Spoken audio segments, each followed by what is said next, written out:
This is Jennifer Hale, and you're listening to the Five-ish Fangirls podcast. And, I should go.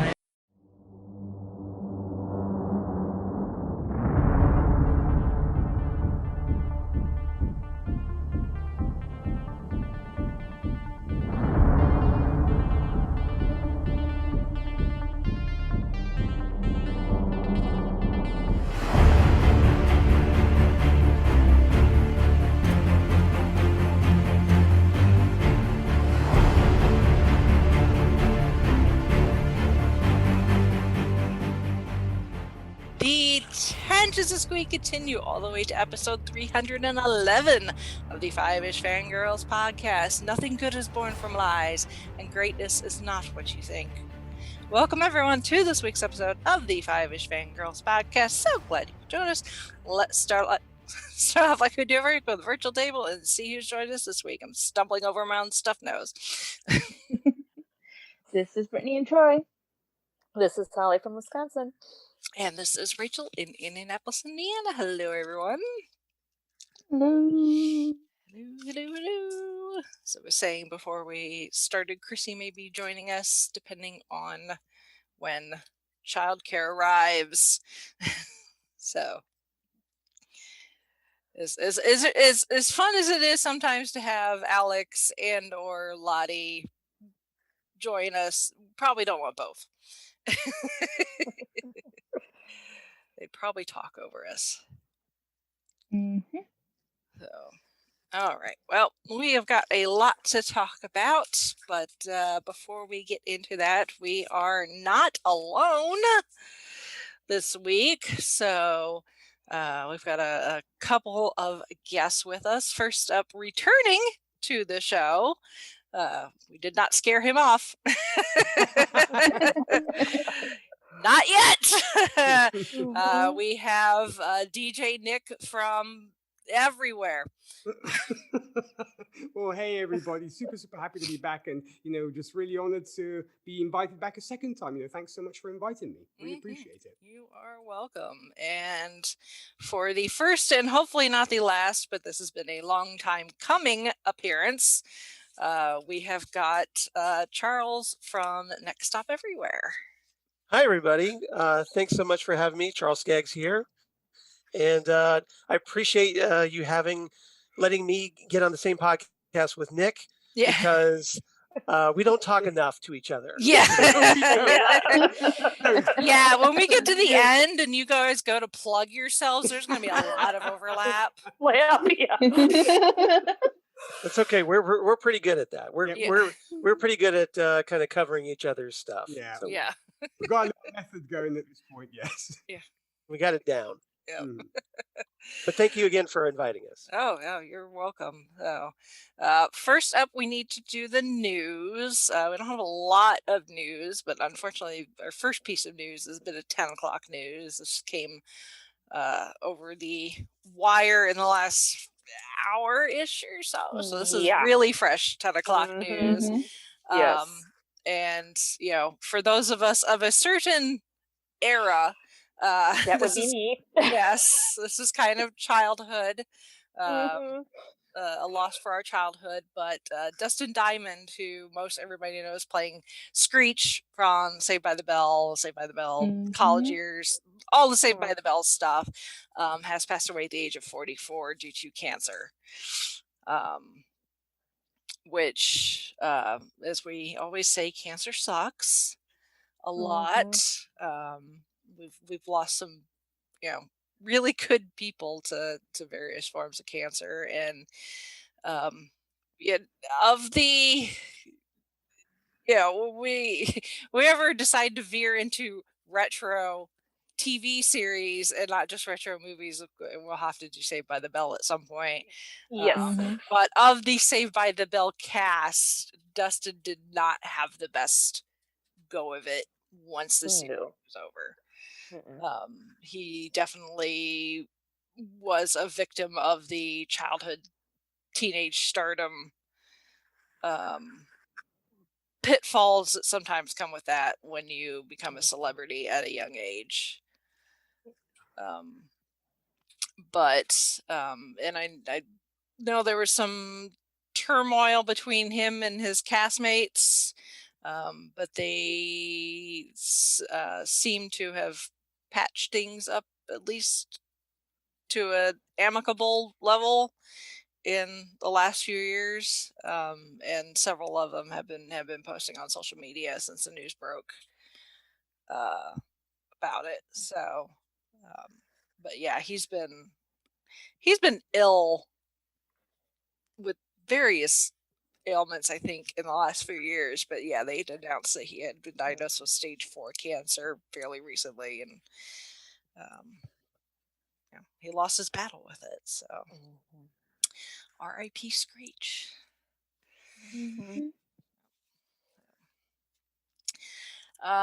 So moving on to happier news, we have got cast announcements for the Netflix series adaptation for The Sandman,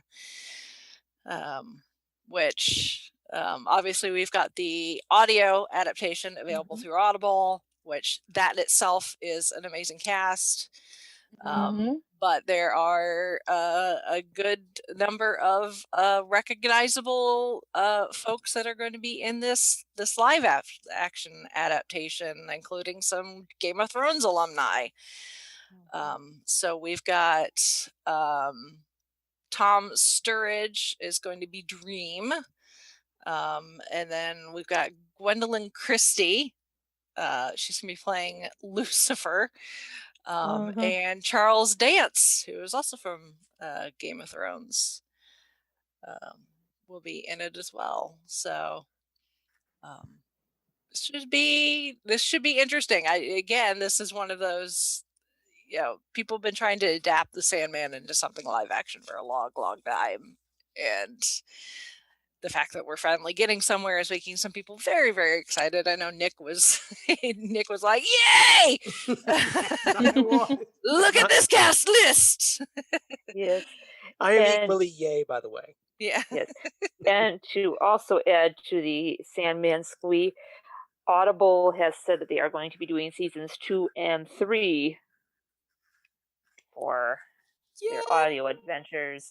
Yeah. So, yes. So they're not going anywhere. No. Have Not plenty at all. to listen and to watch. Yes. Very, very much so. Yep.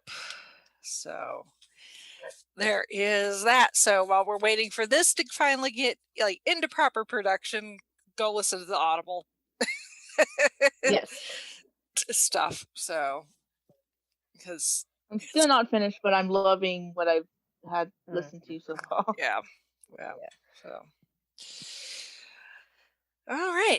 Well, that is it for the news. Of course, it is, as we're recording this, it is February 1st, so it means new month, which means book club updates. Yes. And for the book club update, there was a tie this month. So that meant I flipped a coin. This month's winner was the Minds of Magnox, which is part of the Time Lord Victorious, and that is an Audible adventure. And then March's book is going to be the other Time Lord Victorious, All Flesh is Grass. And then in March, I will have April's Pull Up. So there's that. Cool. Yep. And of course, the link to the book club is available on our website, so you can come join the discussions. Or if there's an audio book from Big Finish that you are dying for me to put on the poll, please drop a message. Oh, yes. Because, I mean, there's lots of Doctor Who books out there, but now that we're including Finish. Yes. I try to do a mix of books and audio. Yep. All right. So there is that. And so we've got some feedback real quick from Shalane. Of course, we did 101 Dalmatians, talking about the cartoon and the live adaptation. Speaking of live action adaptations of things. And she says that that the cartoon has been one of her favorites since she was a kid. And she also remembers seeing the sequel and loving it.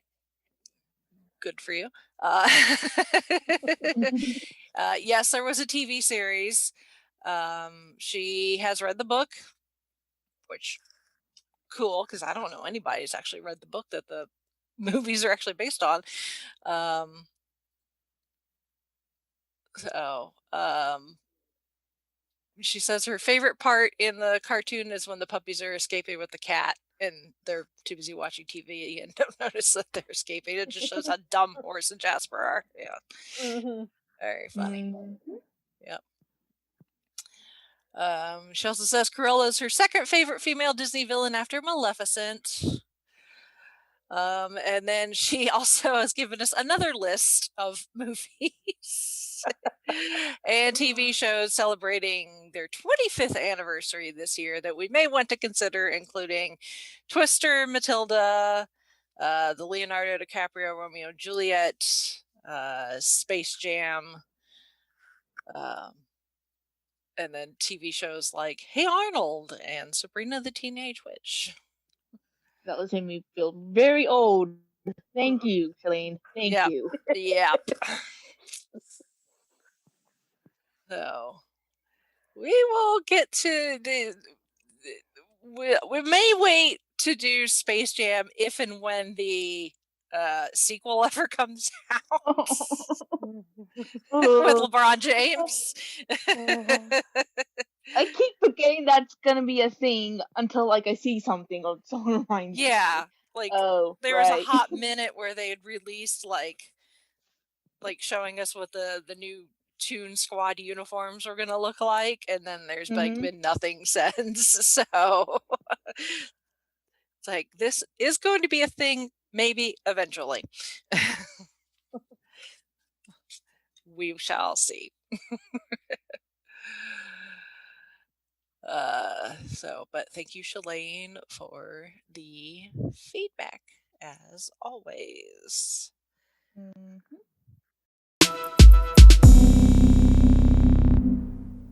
You know we love reading, but sometimes it's hard to find time to physically sit down with a book, which is why the Five-ish Fangirls has proudly partnered with Audible. Audible is a leading provider of spoken word entertainment and audiobooks, ranging from bestsellers to celebrity memoirs. Whatever makes you squee, there's a perfect listen for you. Every month, members get 1 credit to pick any title, plus 2 Audible originals. Whether you're adventuring through time and space, running from dinosaurs, or capturing ghosts, with the free app, audiobooks go where you go. You can download titles and listen offline, anytime, anywhere. Even if you switch devices, you'll never lose your place. And right now, Five-ish Fangirls listeners can sign up for a free 30-day trial by going to audibletrial.com/5ishfangirls. That's 30 days to check out not only their huge collection of audiobooks, but also podcasts, guided wellness programs, theatrical performances, A-list comedy, and exclusive Audible originals you won't find anywhere else. So continue the joy of reading with Audible. Don't see a title that trips your trigger one month?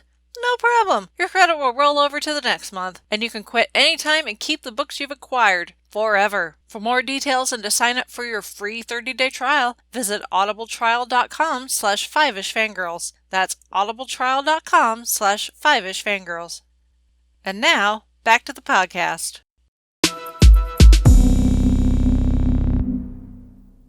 So we are going to move on to this week's main topic, and the whole reason that we have our 2 guests is kind of like we did with Mulan, if you remember, almost a year ago, leading up to the release of the Disney live action movie. We did a deep dive on Mulan, where we got into the history of the character and everything, and talking about the different adaptations and portrayals and that sort of thing. So we're a little behind, but because of stuff moving around on the movie calendar, it's just one of those things. So But in this case, it just means that most of us have gotten to see Wonder Woman 1984 since it's now been out for slightly over a month. So we will be discussing Wonder Woman 1984, but we will also be talking the history of the character, including the very, very interesting story of her creator. There's some very interesting things here. A bit of a heads up. As we talk about this, I know that we've got some people that tend to listen to our show with sometimes little ones nearby. We'll try not to get too graphic, but they're kind of hard not to, I guess. It's kind of hard not to, because there's some interesting things that we need to discuss with both Wonder Woman's creator, but then there are also some a big controversy with Wonder Woman 1984 that is adult in nature. You might want to have Nick do a content warning. He's really good at those. Yeah. So if you've listened to us on Drunk Cinema, he's really good at those. Yeah. So just be aware that the some of the content in this discussion is not for little ears. We'll just leave it at that. But I guess you could fast forward and skip over that, maybe, I guess. So, yeah. So Wonder Woman. Obviously a big, tentpole in the DC comic universe. In universe, she's one of the founding members of the Justice League. And she's been around for a long time, is considered one of the first female superheroes, although there is some controversy in that on, I guess, what you define a superhero. But her origin story as a comic is fascinating. And I've been working my way through this book. And unfortunately I've renewed it so many times with the library, I have to give it back, and I still haven't finished it because it's just, it's so that one that happens. Yeah. Well, it's just because it's so big. It's almost 400 pages. But it's called The Secret History of Wonder Woman by Jill Lepore. It's a fascinating book, but it's huge. So I'm just gonna have to return to the library, give it some time, and then check it out again, I guess. And call it a day. And hopefully finish it another go round. But it dives into not just the history of the character, but it's somewhat biographical, not just for William Moulton Marston, but also the women in his life that were so important to him and helped influence the creation of Wonder Woman, of Diana. William Moulton Marston was born in Massachusetts, May 9th, 1893. He was educated at Harvard. He graduated Phi Beta Kappa, received his BA in 1915, an LLB in 1918, and a PhD in psychology in 1921. What's interesting is when he first went to Harvard, he wasn't that keen on really getting an education. The story is an early part in the book, so it's been a bit since I read it, but apparently when he was a child, he decided that he was going to kill himself in the future. That he had it in his mind that there was no point in living a long life, and once he reached a certain age, he was going to kill himself. And it happened to be while his early years in Harvard. He managed to get his hands on some chemicals from a fellow student, and he was going to drink it and kill himself. But he ended up being stopped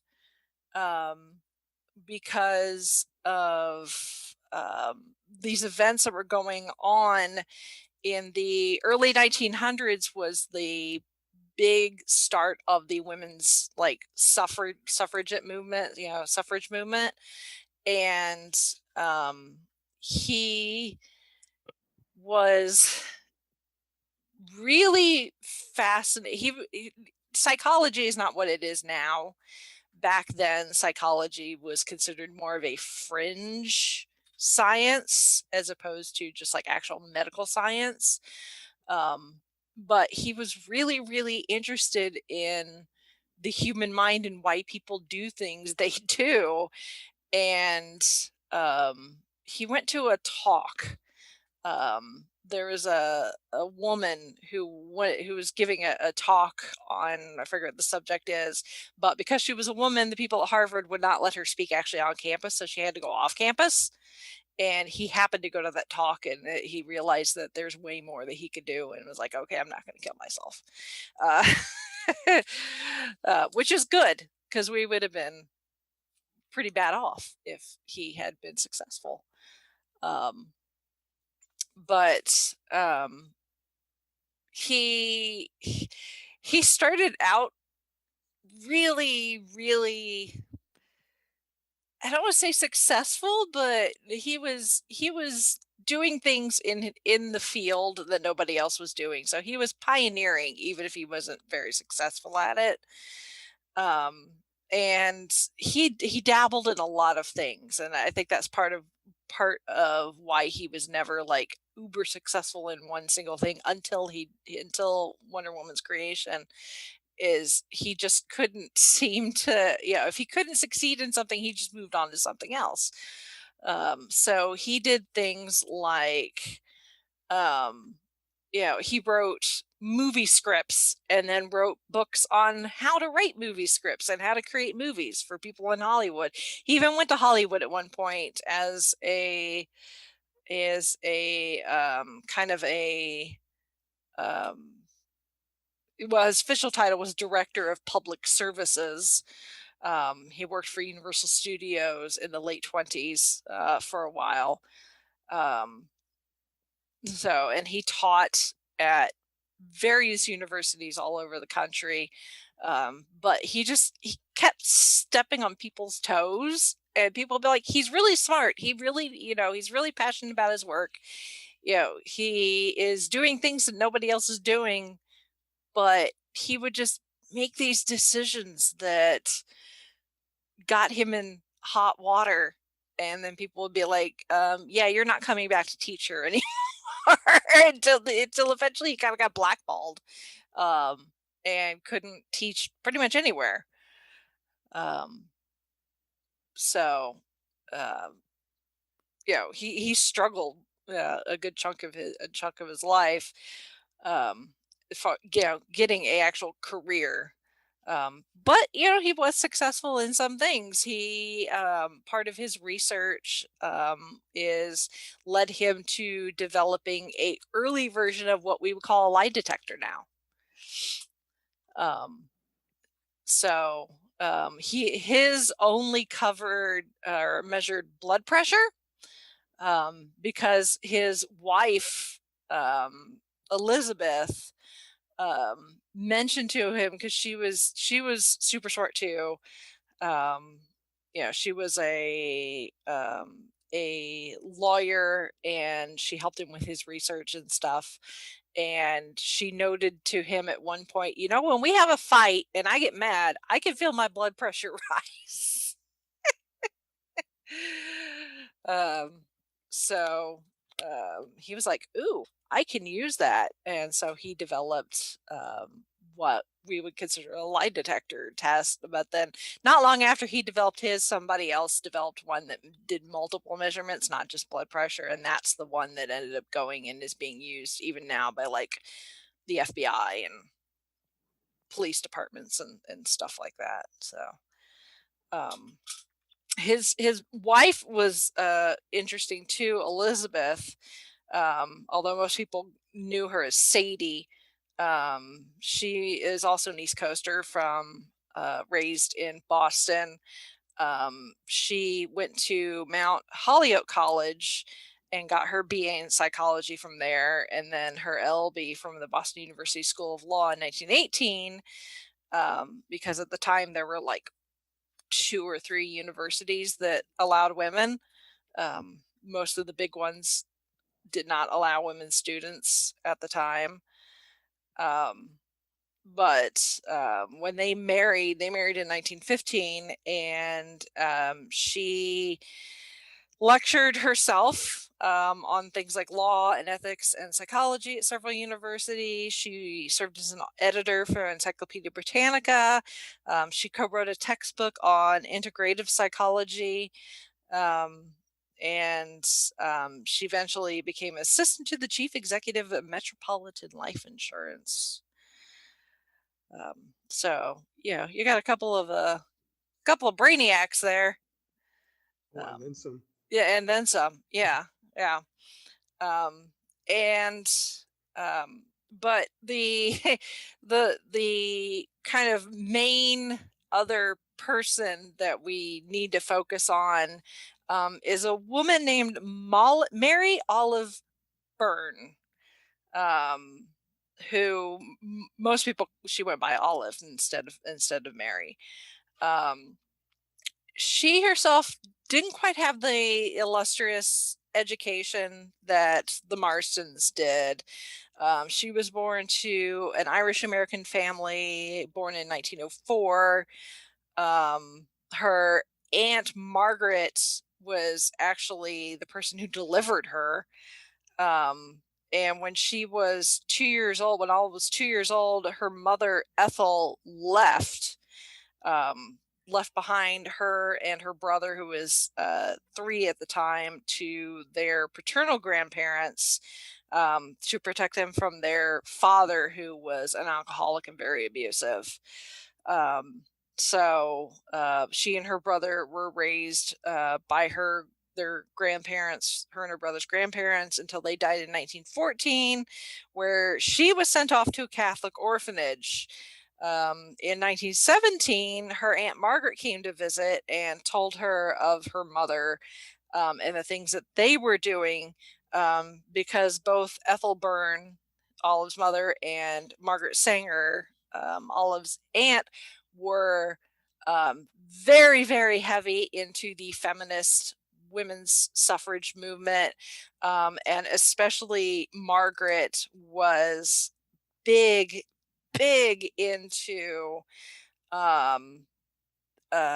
teaching women about birth control. And actually at the time, even just talking to another woman or anyone about birth control was illegal almost everywhere in the United States. And both Ethel and Margaret were jailed several times. Although Ethel famously was jailed and went on a hunger strike while she was in jail. Went on, her hunger strike lasted like 45 days or something like that. She almost died because of it.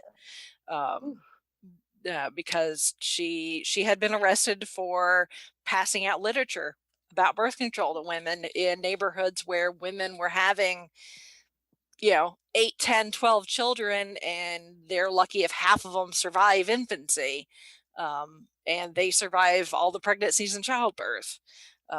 So it wasn't they were against women just having children in general. It was being economic and logical about it, and making sure women weren't having children they couldn't afford, and having pregnancies that may kill them and or their child.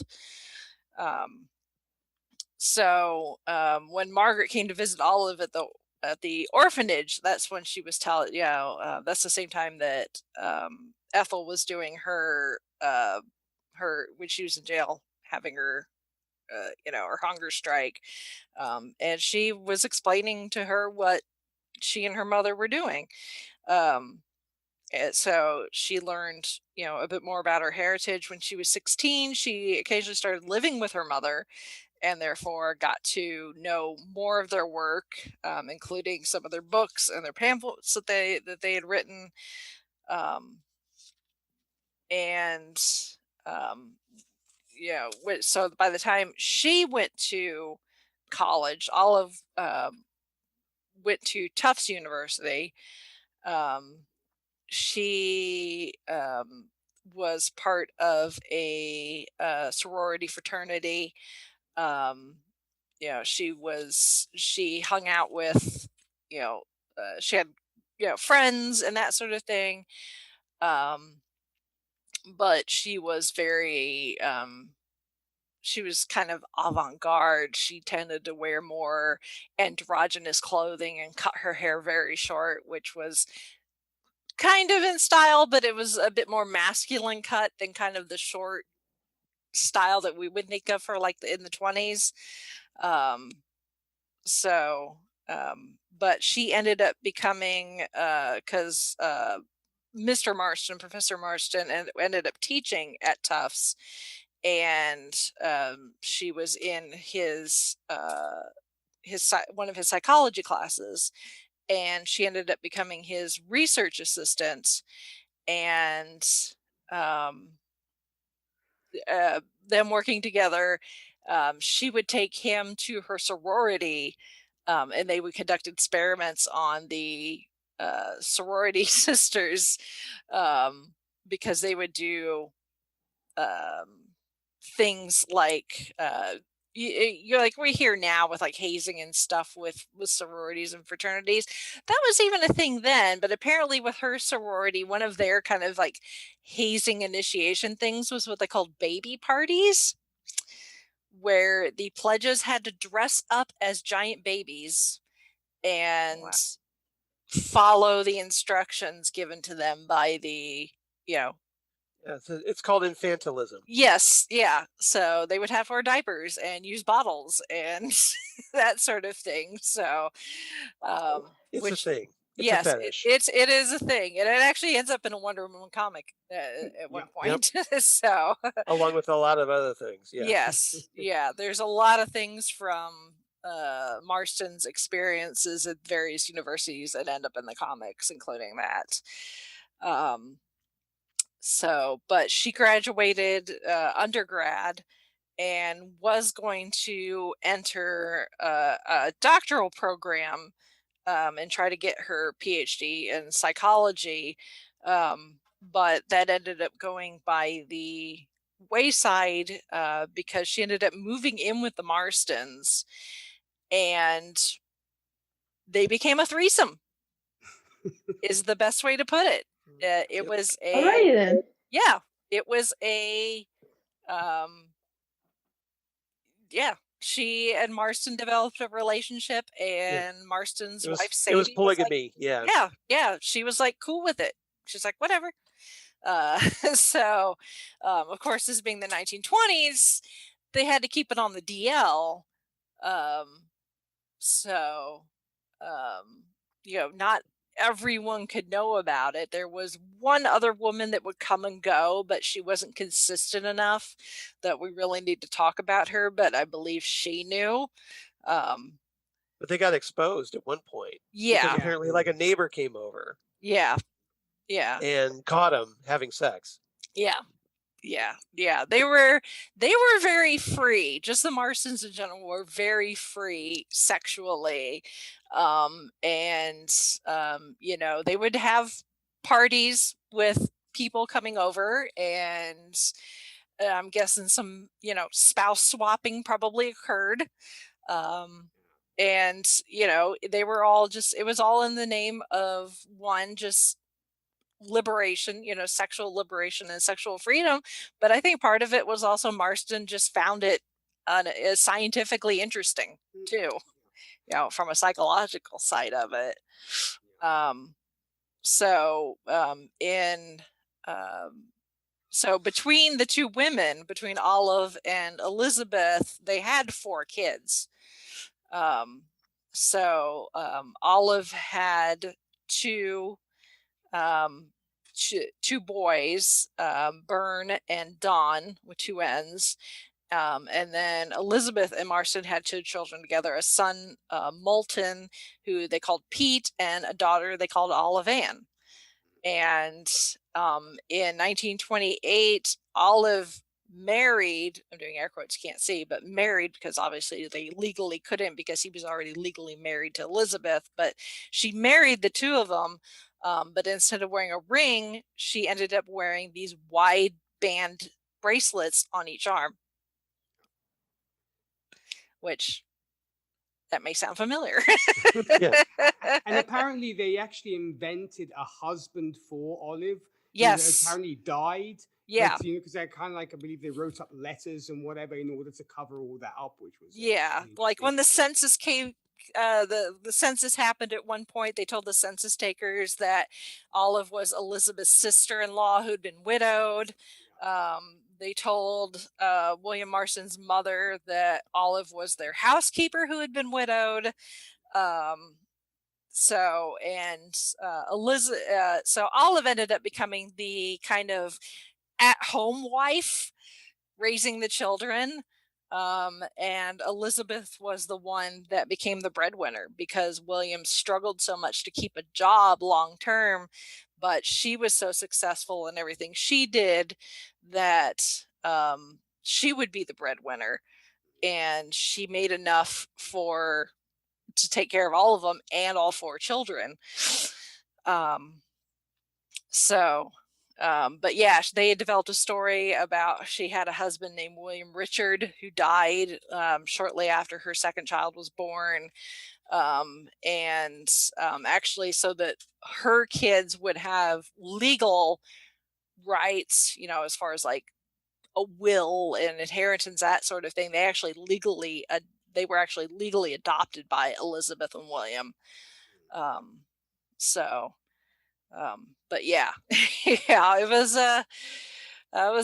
definitely an interesting thing to read. That this guy, he's like the guy who invented Wonder Woman also invented an early lie detector and had two wives. FYI.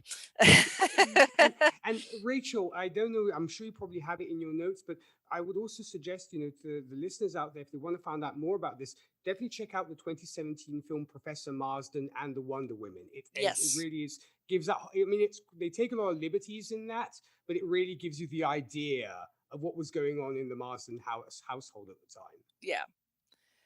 Yeah. And, they, he got the idea for Wonder Woman, somewhat based on some drawings that were in some of the pamphlets and booklets and stuff that Ethel and Olive's aunt Margaret would pass out. There's some very um, kind of evocative and distinctive cartoons, drawings that appear in some of those. And actually, the woman that drew a lot of those ended up becoming an artist on the Wonder Woman comic book team. But as far as Wonder Woman's looks, a lot of that was inspired by Olive. Although Elizabeth also influenced that too, but things like the lasso of truth, is an homage to, the early lie detector, that sort of thing. And um, her bracelets, her big gauntlets that she wears are an homage to Olive's bracelets that she wore instead of a wedding ring, when she married the Marstons. um so but Wonder Woman early on as a comic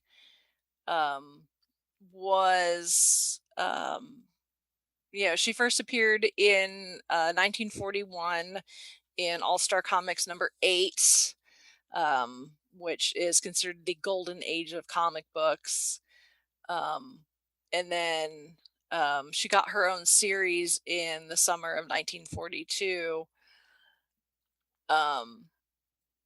and was tied up. A lot of her stories were about kind of women fighting for freedom, the liberation of women. There was a lot of imagery of women being put in chains and being tied up, and that sort of thing. Marston was a devout feminist and wanted to portray that in the comics. But also had an interest in bondage, apparently. Yeah, that too. Because there it's was that all too. over those Golden Age comic books. Yeah, yeah. So it's like women's lib, but it's a little sexy at the same time. Because at the end of the day, sex still sells. Even in the 1940s. Especially in the 1940s. There was no internet. Yeah. See, it's like you got people on street corners going, "Oh, that's so scandalous," and at the same time, they're like, "I'll take 2 copies." Yeah. Yep. Yeah. But there's like runs of Wonder Woman attending college. So a lot of those storylines, like the baby party and other things, end up in there.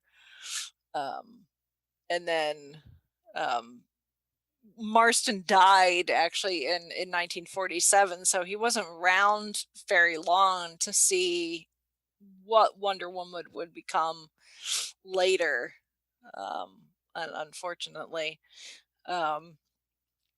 But she she went through a change in the 50s and 60s during the Silver Age of comic books. Getting a new origin story, and then there's the Bronze Age of comic books. Yeah, where she lost her powers for a while. Yeah.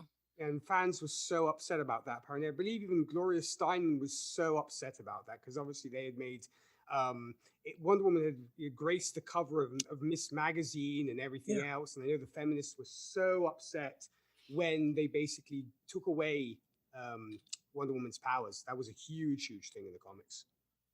Yeah, they kind of made her like this.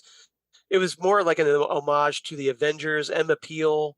The British Avengers. So she was a martial arts expert, and even though she didn't have powers, so she did have fighting skills. Yeah, there's a image of the new Wonder Woman from 1970, and she's wearing like this Asian kind of outfit and holding like a big it's like gun. A white outfit. Yeah. But it's like the mod Wonder Woman. Yeah. And she had like a sensei and everything else. It was really, really I Ching, yeah.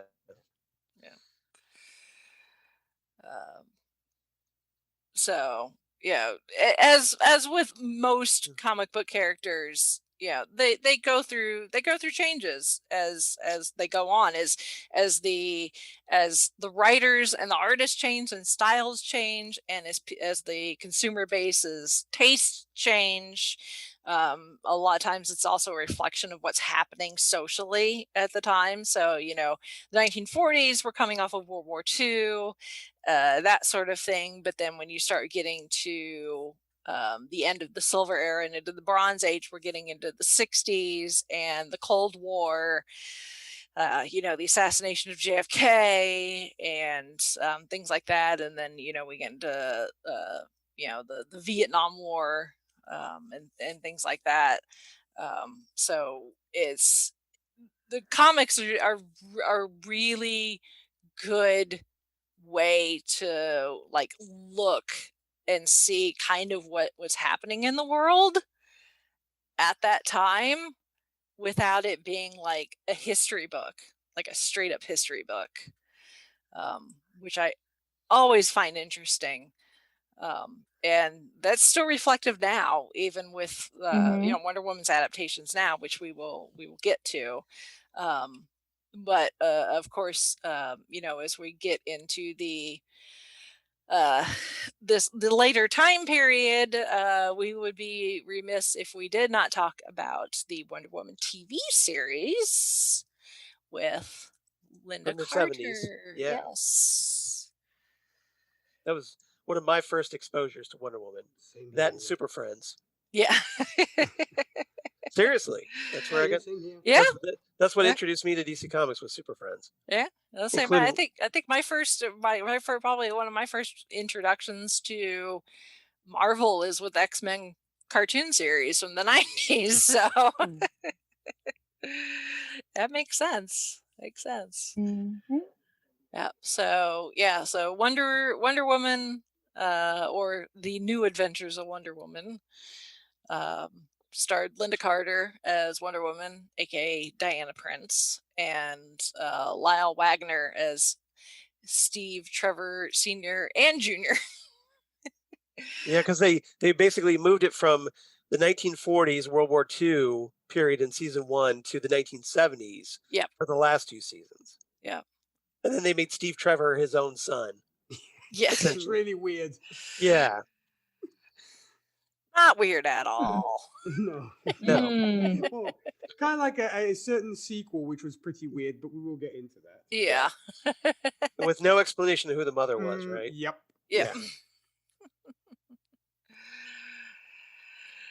Yeah. So, which I think that most people, when they probably think of Wonder Woman, they probably think of Linda Carter, and that look is one of the first images that probably comes to mind. It's a very, very iconic.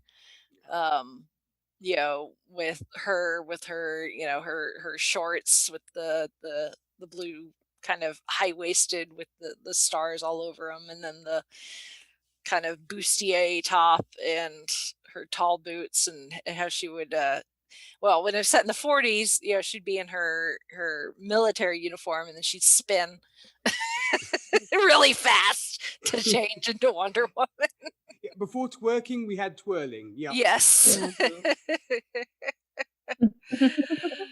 Yeah. So the show only lasted for 3 seasons. So it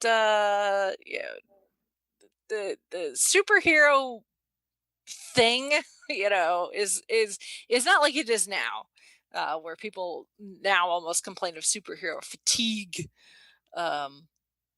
Superheroes were not especially in the 70s, they were starting to work their way there, but they hadn't quite taken off as they have now, where they're everywhere. It's like you had Wonder Woman, you had the Incredible Hulk, you had the very, very campy Batman, with Adam West, and For one season, you had the Amazing Spider-Man. Spider-Man. Yeah. Yeah. Spider-Man. Yeah. So, but yeah, there's some interesting. Yeah, again, it's kind of a good way to kind of get a lens on what was happening in the world at that time, even though, obviously the first season, like we said, was set in the 1940s, and then they moved it to more modern time. But it's got it some interesting aspects to it. So, and it's kind of like the Batman TV series, where you can kind of watch and be like, let's spot the celebrity appearance in this episode. Although I don't think people are sticking their heads out of windows as as Wonder Woman climbs up walls, sides of buildings.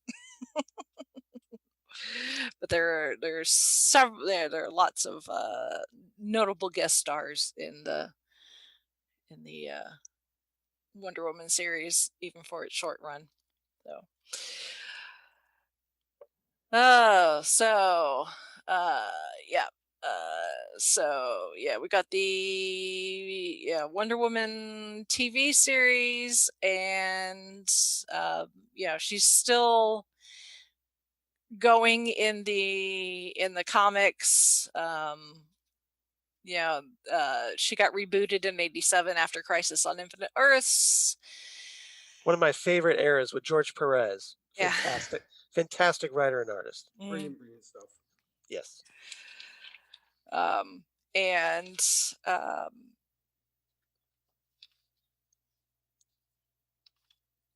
So I lost my spot. The 1980s. Yes, the 1980s. I was very tiny then.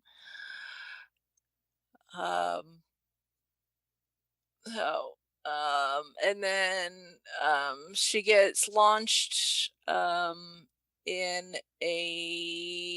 with a new design in the early 2000s.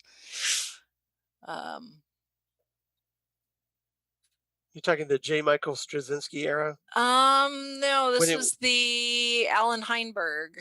Oh, okay. Yeah. This was in conjunction with the 1 year later crossover storyline.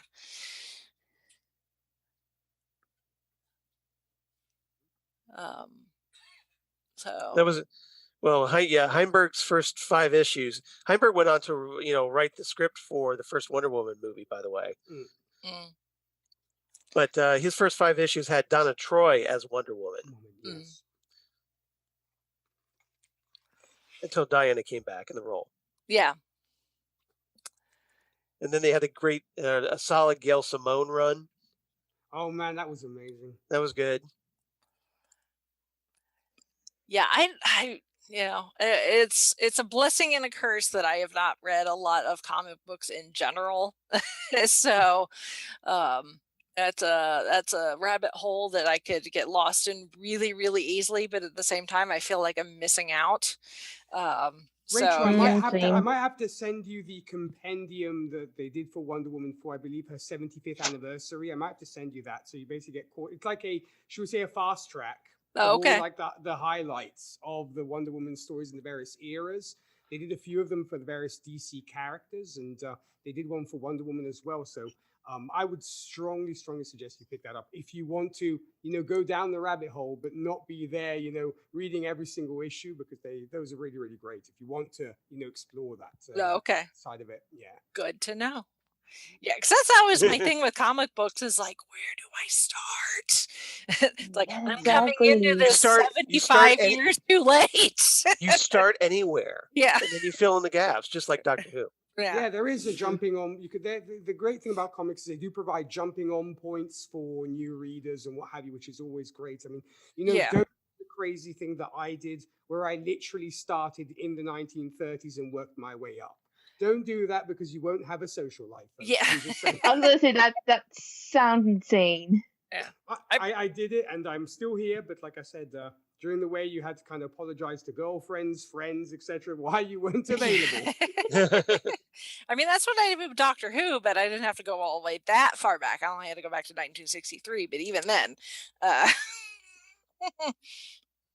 that's a lot. So, being the completionist that I am. Yeah. So, but yeah, as of we're recording this, there's still a run of newer Wonder Woman comic books. They actually did DC did a full relaunch after the Flashpoint. The New 52. Yeah, the New 52. So. And then again in 2016 with Rebirth. Mm-hmm. Yep. And in that time, Steve Trevor has lived and died multiple times. As every person who's ever been in a comic book. I was going to say, as it is with the comic book characters. Yep. Mm-hmm. It's like, oh no, so-and-so's dead. It's okay. Just give it a few years. Give it a couple of comic runs. Yeah. Yep. He'll be back. They'll be back. Come back some form or another. Mm-hmm. Just wait for a different writer. Yes. Yes. Yeah. So, well, folks are plugging away with the bajillion issues of Wonder Woman comic books, though.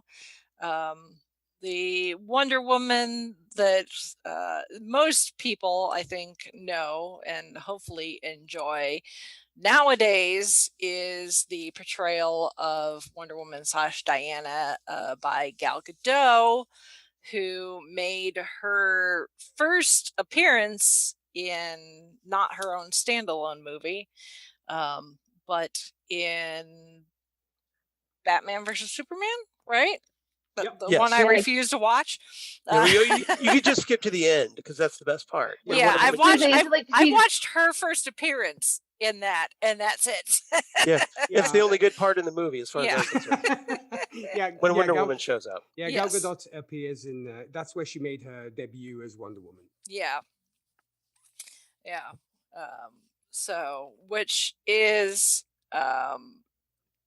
interesting because Gal Gadot, we almost did not get her. She was actually, she had been flying because she is Israeli um, uh, originally, and she was flying from Israel to the US like on a regular basis trying to get acting gigs and was not really getting anywhere. And she was about ready to quit um, acting completely. And she's like, I do 15-hour flights. I'm not having it. I'm done with it.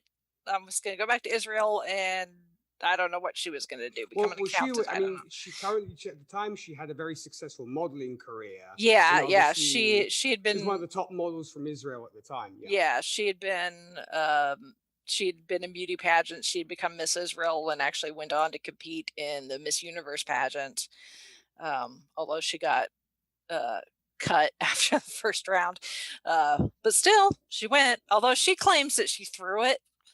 Uh, the Miss Universe pageant though, she's like, if I win this, I'm gonna be stuck doing things like this for a long time, and she didn't want to. So she claimed she threw the Miss Universe pageant. Sure, she So, did. Yeah. so the world may never know. How do you throw a Miss Pageant anyway? How do you throw one of those? By not smiling big enough? I don't know.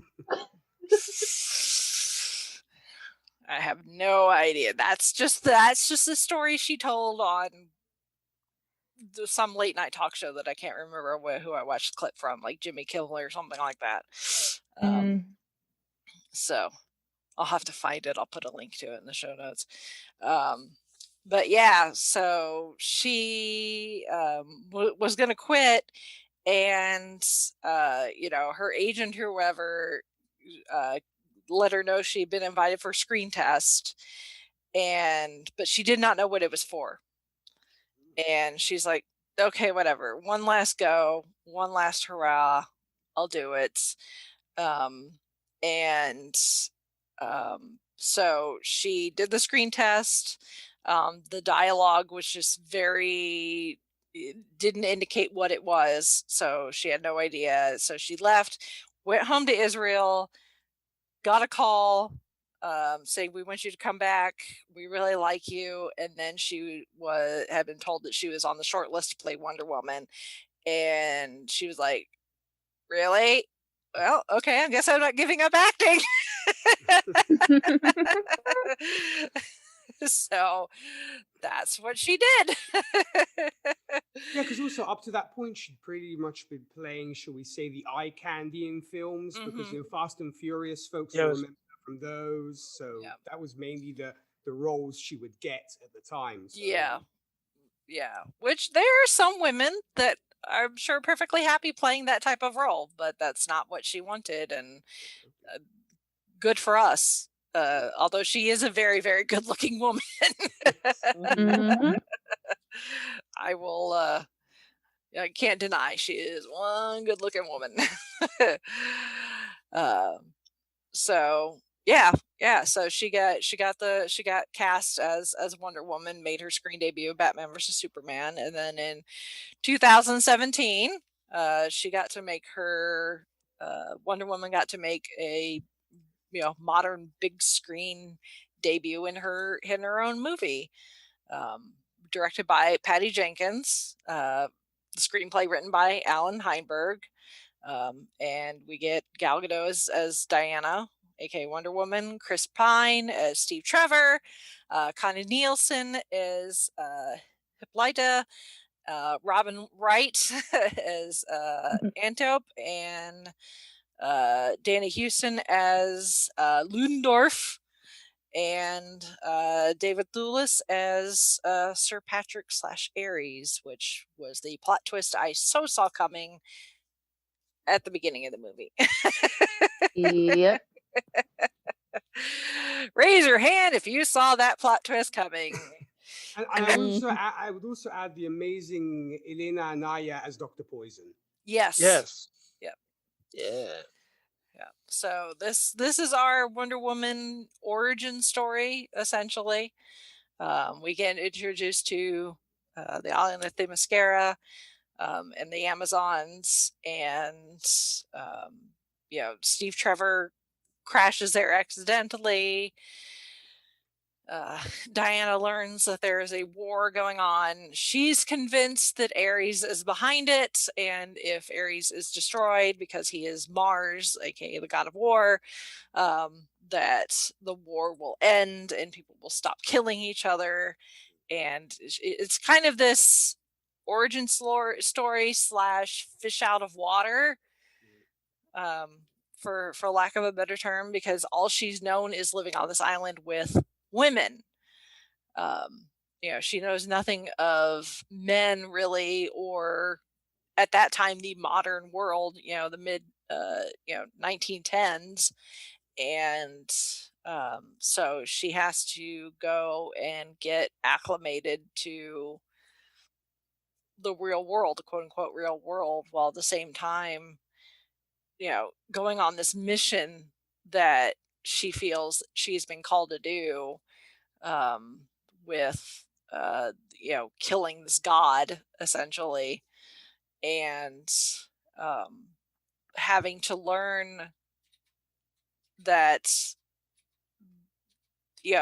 people are going to do things because free will, not just because they're controlled by gods. It's quite interesting that the good guy, our hero, completes their mission but doesn't win in this movie. She meets Steve, she falls in love, she makes these new friends with Etta Candy and these other soldiers that are part of this little ragtag group. And she has these amazing hero moments, that entire sequence where they've made it to the edge of no man's land, and these the other side is just being relentless in their attacks, but none of the military, none of these guys are actually doing anything to try and save these innocent people that are in the towns nearby. And it's essentially a stalemate between the two forces. And she has this moment she breaks that stalemate. She's like, we can't just sit here and do nothing. She's like, that's not what I am. I can't do that. So she takes off her cloak and goes full Wonder Woman into no man's land, and it's a badass sequence. I'm getting chills, goosebumps just thinking about it. Mm-hmm. So it's just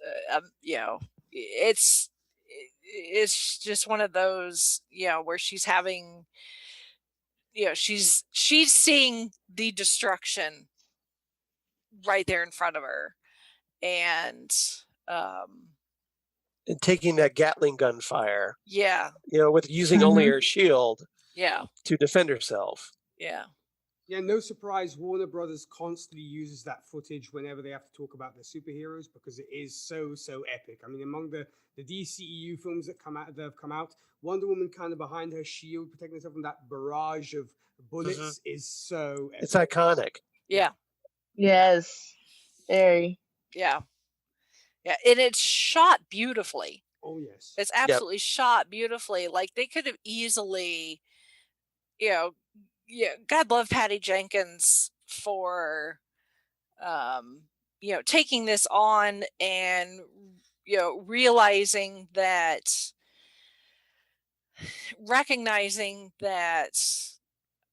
And I hope I'm not putting words in her mouth here, but just for my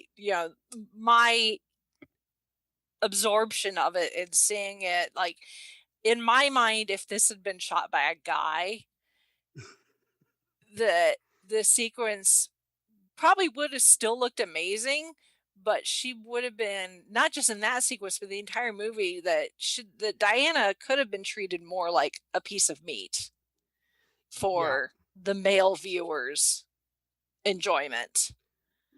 I agree, Rachel. I mean, I think it's kind of because the great thing about what Patty Jenkins did is, like like you were saying, she didn't over sexualize her as possibly maybe a male director would.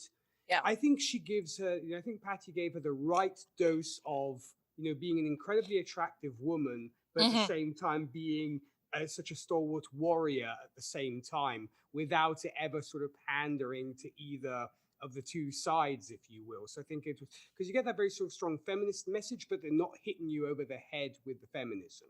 Yeah. Yep. Yeah, because I know that I've seen some people complain, especially about that sequence, that it's like, did it have to be in slow motion? Showing off her,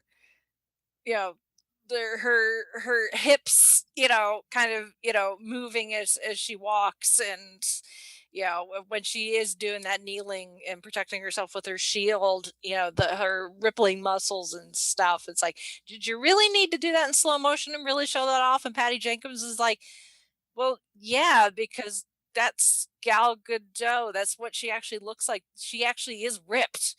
It's not just Wonder Woman. Like, this is Gal Gadot. She's former military. She was in the Israeli army. She could have, even before she came Wonder Woman, she could have kicked your ass. You probably would have thanked her for it. So, and she trained heavily for this movie. She put on a lot of muscle. Yeah, because she was remember, she was a former supermodel, so she was like very thin, and a lot of people were concerned initially that she was too thin. Yeah. Because of that, because of having that supermodel physique. Yeah. But then she worked out and she bulked up, and she would show people her progress as she trained. Yeah. And even now, she could kick my ass, and I would probably thank her for it. I got to see one of her costumes up close when it was on display at the Children's Museum a couple of years ago, and just looking at it, I'm like, this woman is so tall, and so her shape is just, oh my goodness. Yeah. It was just one of those. It's like I could just see her filling out this costume. Like, yeah, she could hurt me. And she really is a badass to boot. I mean, I also love, to kind of go on a brief tangent here, Rachel, the character that she plays in Wreck-It Ralph 2, where she plays Shank. It is so Gal Gadot. It is her to a T. Yeah. Yeah, it's like she's so, you watch interviews with her, like I said, I can't remember which late night show it was where she's talking about throwing the Miss Universe pageant, but it's like, she's like, just looking at her, she's like tall and she's got this dark hair and this olive skin, she's this very just, beautiful, exotic looking Amazonian, creature, but she's, she could be kind of a dork. She can be silly. She can crack it up with the best of them. So, I'm really looking forward to seeing how she'll play Cleopatra, because I think she's perfect for that role. yeah. Mhm. So, but the whole World War One, background of the first movie is was somewhat Jenkins idea, along with Alan Heinberg, because we've got war movies up and down enough to chuck a horse, and we've only discussed a small number of them on Gold Standard, and we've got plenty to go. So not that many World War One movies. Exactly, and not necessarily from this perspective either. No, because it's thematically it's about the horrors of war. Yeah, and that's what I think is one of the really underappreciated things about that movie, is that you see this movie and it's more than a superhero movie. It's about something, which is why I think it was so successful. Yeah, and probably why it's ranked like one of the top movies the DCU has churned out thus far. Right. Oh yeah. I mean, I'd say it's their best one from the DC Extended Universe. Agreed. Yeah. So far. Yes. Yeah. And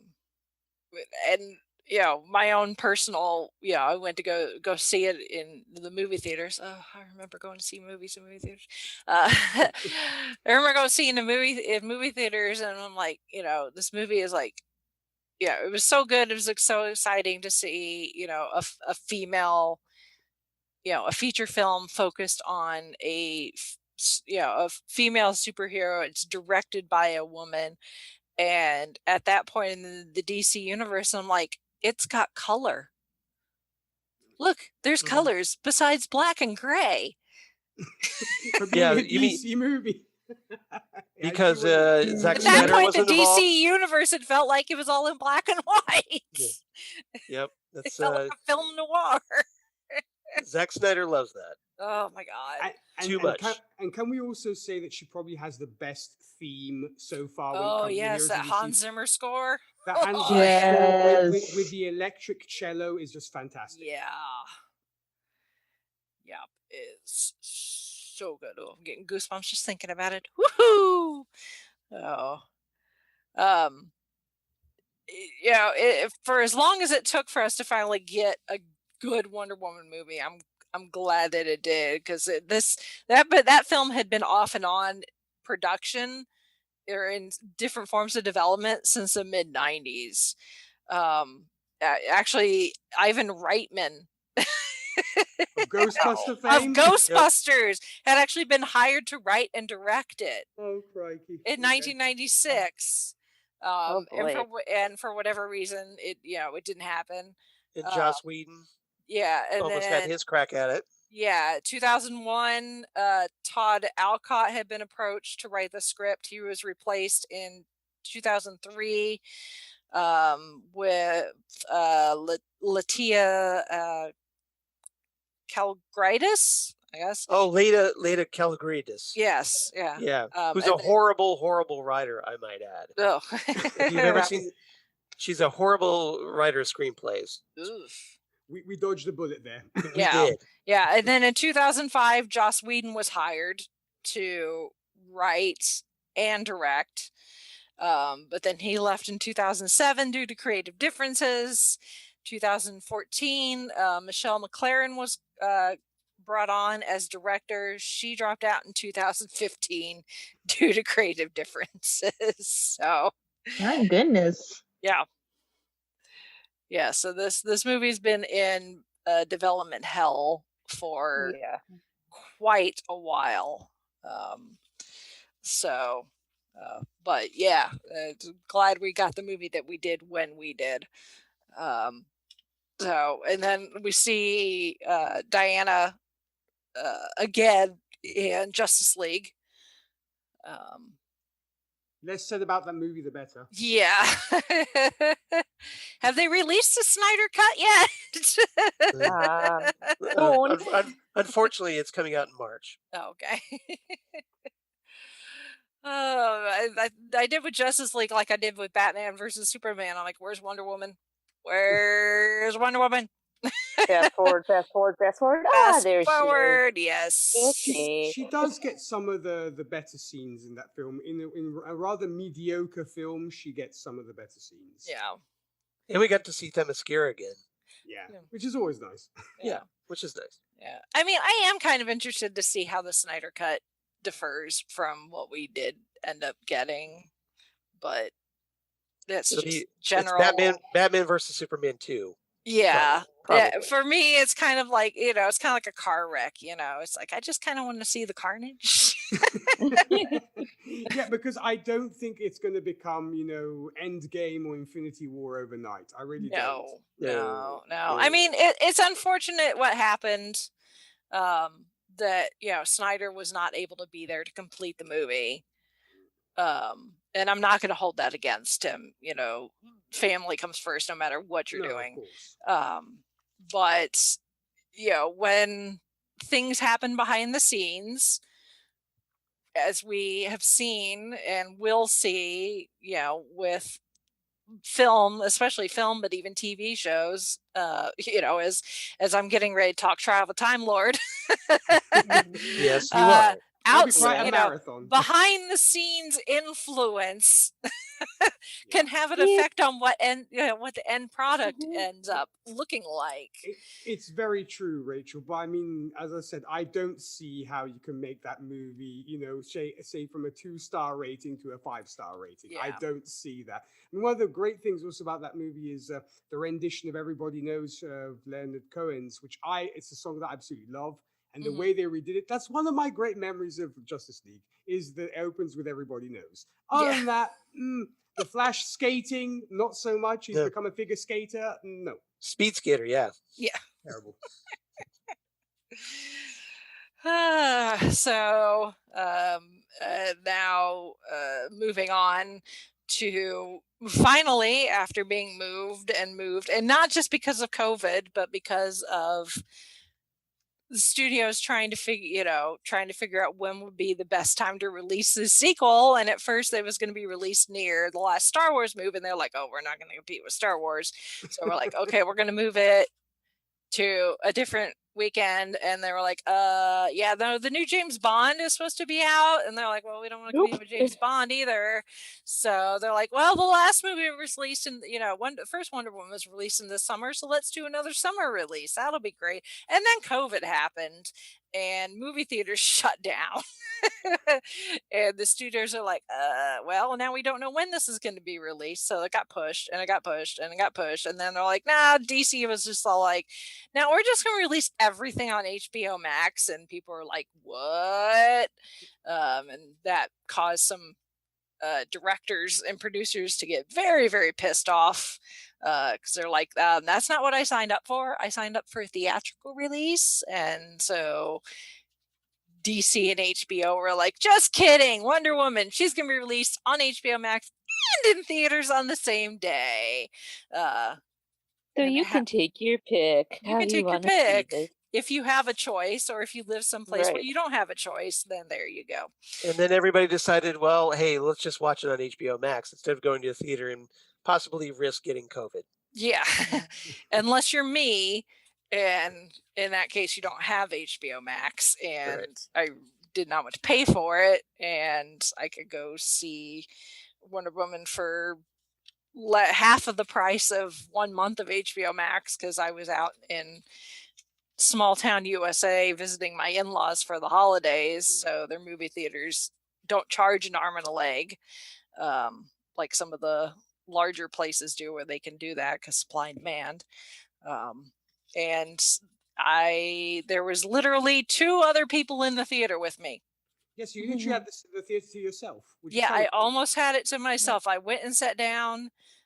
They had taped off every other row. because this theater did not allow you to pick your seat ahead of time. But so no, I picked a seat towards the back on one side and thought I was going to have the place to myself. And then a few minutes before it started, an older couple came in, saw me, like, oh, there is somebody else here. And then they went and sat on the other side, completely on the other side of the theater. So it was me and two other people. It wasn't Christmas. It was New Year's Eve. Well, nice. Then you could put your feet up and everything else. Yeah, and slurp your drink, and nobody's gonna be like, shh. Yeah. So yeah, but that had been the first time I had sat in a movie theater in about 10 months. Wowie. And it was kind of weird. To be honest with you, it was a little weird. I can imagine, like, your point at big screen. Yeah. Yeah, I was like, ooh, interesting chair. Surround sound. But for me, it was worth going. My initial impression coming out of the theater was probably a little bit colored by the fact that I was just excited to be in a movie theater again for the first time in a very long time, and seeing something brand new. So my initial reaction when I got out was like, "Ooh, that's really good." Of course, once you worth the price of admission. It was worth the price of admission. Even now, I would say it was worth the price of admission. What I paid, price of admission wise. If you live someplace where they charge, like $20 for a single person, maybe not. But for me, it was worth the price of admission and the price going. The effort to go and have to wear a mask and that sort of thing. But yeah, so Wonder Woman 1984 anticipated sequel finally here, out, available in theaters still. It's still out in theaters, at least near me. Available on available on HBO Max. Again, directed by Patty Jenkins. This time the screenplay written by Patty Jenkins, Jeff Johns, and Dave Callahan. We've got Gal Gadot returning as Diana Prince, Chris Pine returning as Steve Trevor. We've got Kristen Wiig of Saturday Night Live fame as Barbara Minerva, Pedro Pascal, aka the Mandalorian, as Maxwell Lord, and again we turn to Themyscira for at least a little bit, so we see Robin Wright again and Connie Nielsen. The best scene in the movie. And Agreed. It's like with Man of Steel. The best part of Man of Steel is Krypton. Yeah. Yep. Yeah, which I mean that opening sequence with the kind of Amazonian contest skill. So America, Amazonian Ninja Warrior, I guess. Olympics opening sequence. It's really cool. I mean, it's really, really beautiful. I mean, the place where they film, I'm assuming they return to the same location again, at least for some of the filming for Themyscira, is just absolutely gorgeous.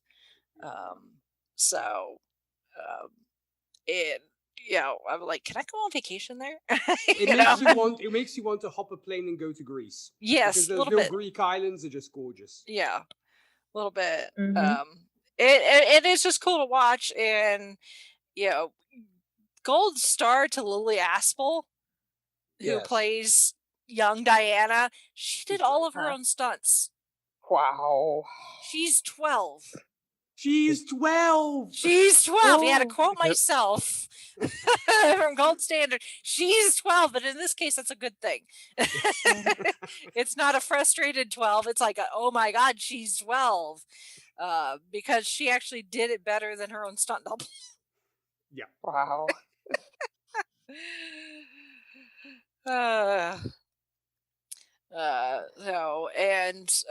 Bravo to the studio executives for realizing Gal Gadot and her star power and how important she is. She got a huge pay raise. She got paid $300,000 for the first Wonder Woman. She got paid $10 million for this one. That's quite the raise. Wow. Yeah. That's an insane raise. Yeah, well, in a proper world, she would have gotten $1 million plus paycheck for the first one, but True. yeah. But yeah, the plot for this one set in 1984. The height of the in real world Reagan era of just crazy prosperity, but not equal prosperity. It's the 80s. It's very stylized, to what the 80s tends to get portrayed as nowadays. Lots of bright colors, spandex, a lot of teased hair. It was stereotypical 80s. Yeah, it was very stereotypical. As someone who lived through the 80s, that was stereotypical 80s. Yeah. Yes. Yeah, high top sneakers, that sort of thing. Pretty much the whole yuppie era, if you will. Yeah. And Pedro Pascal as Maxwell Lord, absolutely may or may not parallel some people in real life who shall not be named because we don't get political on this show. But his portrayal. You do on my show. Yeah, well, not on this one, but I mean, if you've ever seen Wall Street with Gordon Michael Gekko, Douglas. Michael Douglas is Gordon Gekko. Lex Luthor, Gene Hackman's Lex Luthor from the Superman movies. Very, very much, very, very, very much based on those characters for Pascal's performance in this movie. The whole greed is good. Gordon Gekko would approve of capitalism to the nth degree. Yes, yeah. He does it so well. And then I'm sitting here, I'm just like, if they couldn't have gotten Pedro Pascal, Bill Pullman could have easily pulled it off, because I was getting some Bill Pullman vibes. Yeah. Just from the look. Yeah. Well, in the comics, the character was based physically on Sam Neill. Yeah, which is very strange, but yeah. Yeah. But I mean, if you saw Sam Neill in The Final Conflict, that kind of thing. Yeah. What, not Jurassic Park, Sam Neill? No. That was after. Yeah, I know. Yeah, we love you, Alan Grant. We really do. Yeah. Exactly. Yeah. So the whole plot of this one, since we already have Diana's origin, is it's the 80s. It's been 70 years since Diana lost Steve, and she's just doing her thing. Still pining over it. Still pining. We are going to get to that. I see what you did there, Charles. Pining over pine. Yes, thank you. Pine after pine. Oh no. Yeah. We're gonna get to that. Oh yes, we will. Yeah. Yes. So, but she's 70 years is enough time to get over someone, right? You think? Geez, let's ask another certain Steve about a certain agent in a different. Again, but we will get to that. Suspended animation. I'm just saying. Yes. Yeah. He skipped it. He fast forwarded. Yeah. But so the height of capitalism in the 80s, Diana's trying to keep a low profile, even though she's still running around saving people, doing random superhero things, saving someone from getting hit by a car, someone falling off a bridge, but then she stops this robbery in the mall, because in that little girl in the 80s we have to go to the mall at some she point. gets whipped across. And the nostalgia for some of the stores, and it's like, oh, Walden Books, how I miss you. I don't know if anybody knows, so that was the same mall they used in Stranger Things season 3. I wondered, because it was like, Yep. It did look familiar. I was like, huh. Yeah. Cool. Yep. Well, in the one of the stores in the mall was an actual store that existed in the DC area.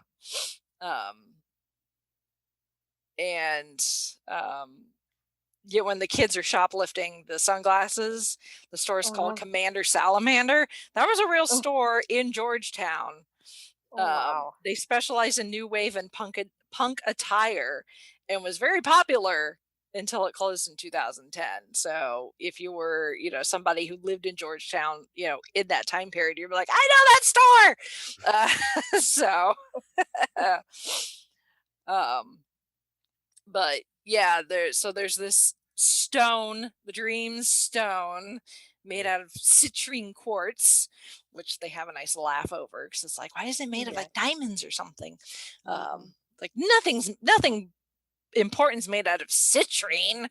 Worthless gem. Yeah, but it's essentially a monkey's paw is what it is. It'll grant you wishes, but it's going to not fulfill the wish in the way you think it's good. So, you're going to pay for it somehow. In this case, it takes away something usually that's important to you in exchange. And so Diana wishes for Steve's return, not realizing that she actually is. Kristen Wiig's playing Barbara Minerva, who's a fellow scientist because Diana's working at like the Smithsonian or something like that. Of course, Barbara is your stereotypical 80s nerdy character. Yeah. How many times have we seen this? Yes. Like, right? About at least 9, 10, 12, 20. Yeah. Where it's the stereotypical nerd becomes a supervillain. Yeah. And it's suddenly hot. Even though they were, even though if, they're kind of good looking anyway, even when they're nerdy. It's like you just take the glasses off and boom, it's like supermodel. It's like, okay. Yeah. It's like in not another teen movie where they make fun of She's All That. And they're like, I'm going to give you a makeover now. And they just take off the glasses. And I'm like, there you go. You're hot now. Even The Simpsons made fun of that, where they had there was like a Spanish soap opera where you have this kind of girl with like her hair tied back and her glasses and something. She's apparently a Latin dancer. Take off the glasses and kind of take out the scrunchie from her hair and like boom, she's a supermodel. Yeah. Yep. Yep. You just need the glasses, change a hairstyle. Marvelous. Yes. Darling, you're beautiful. Yeah.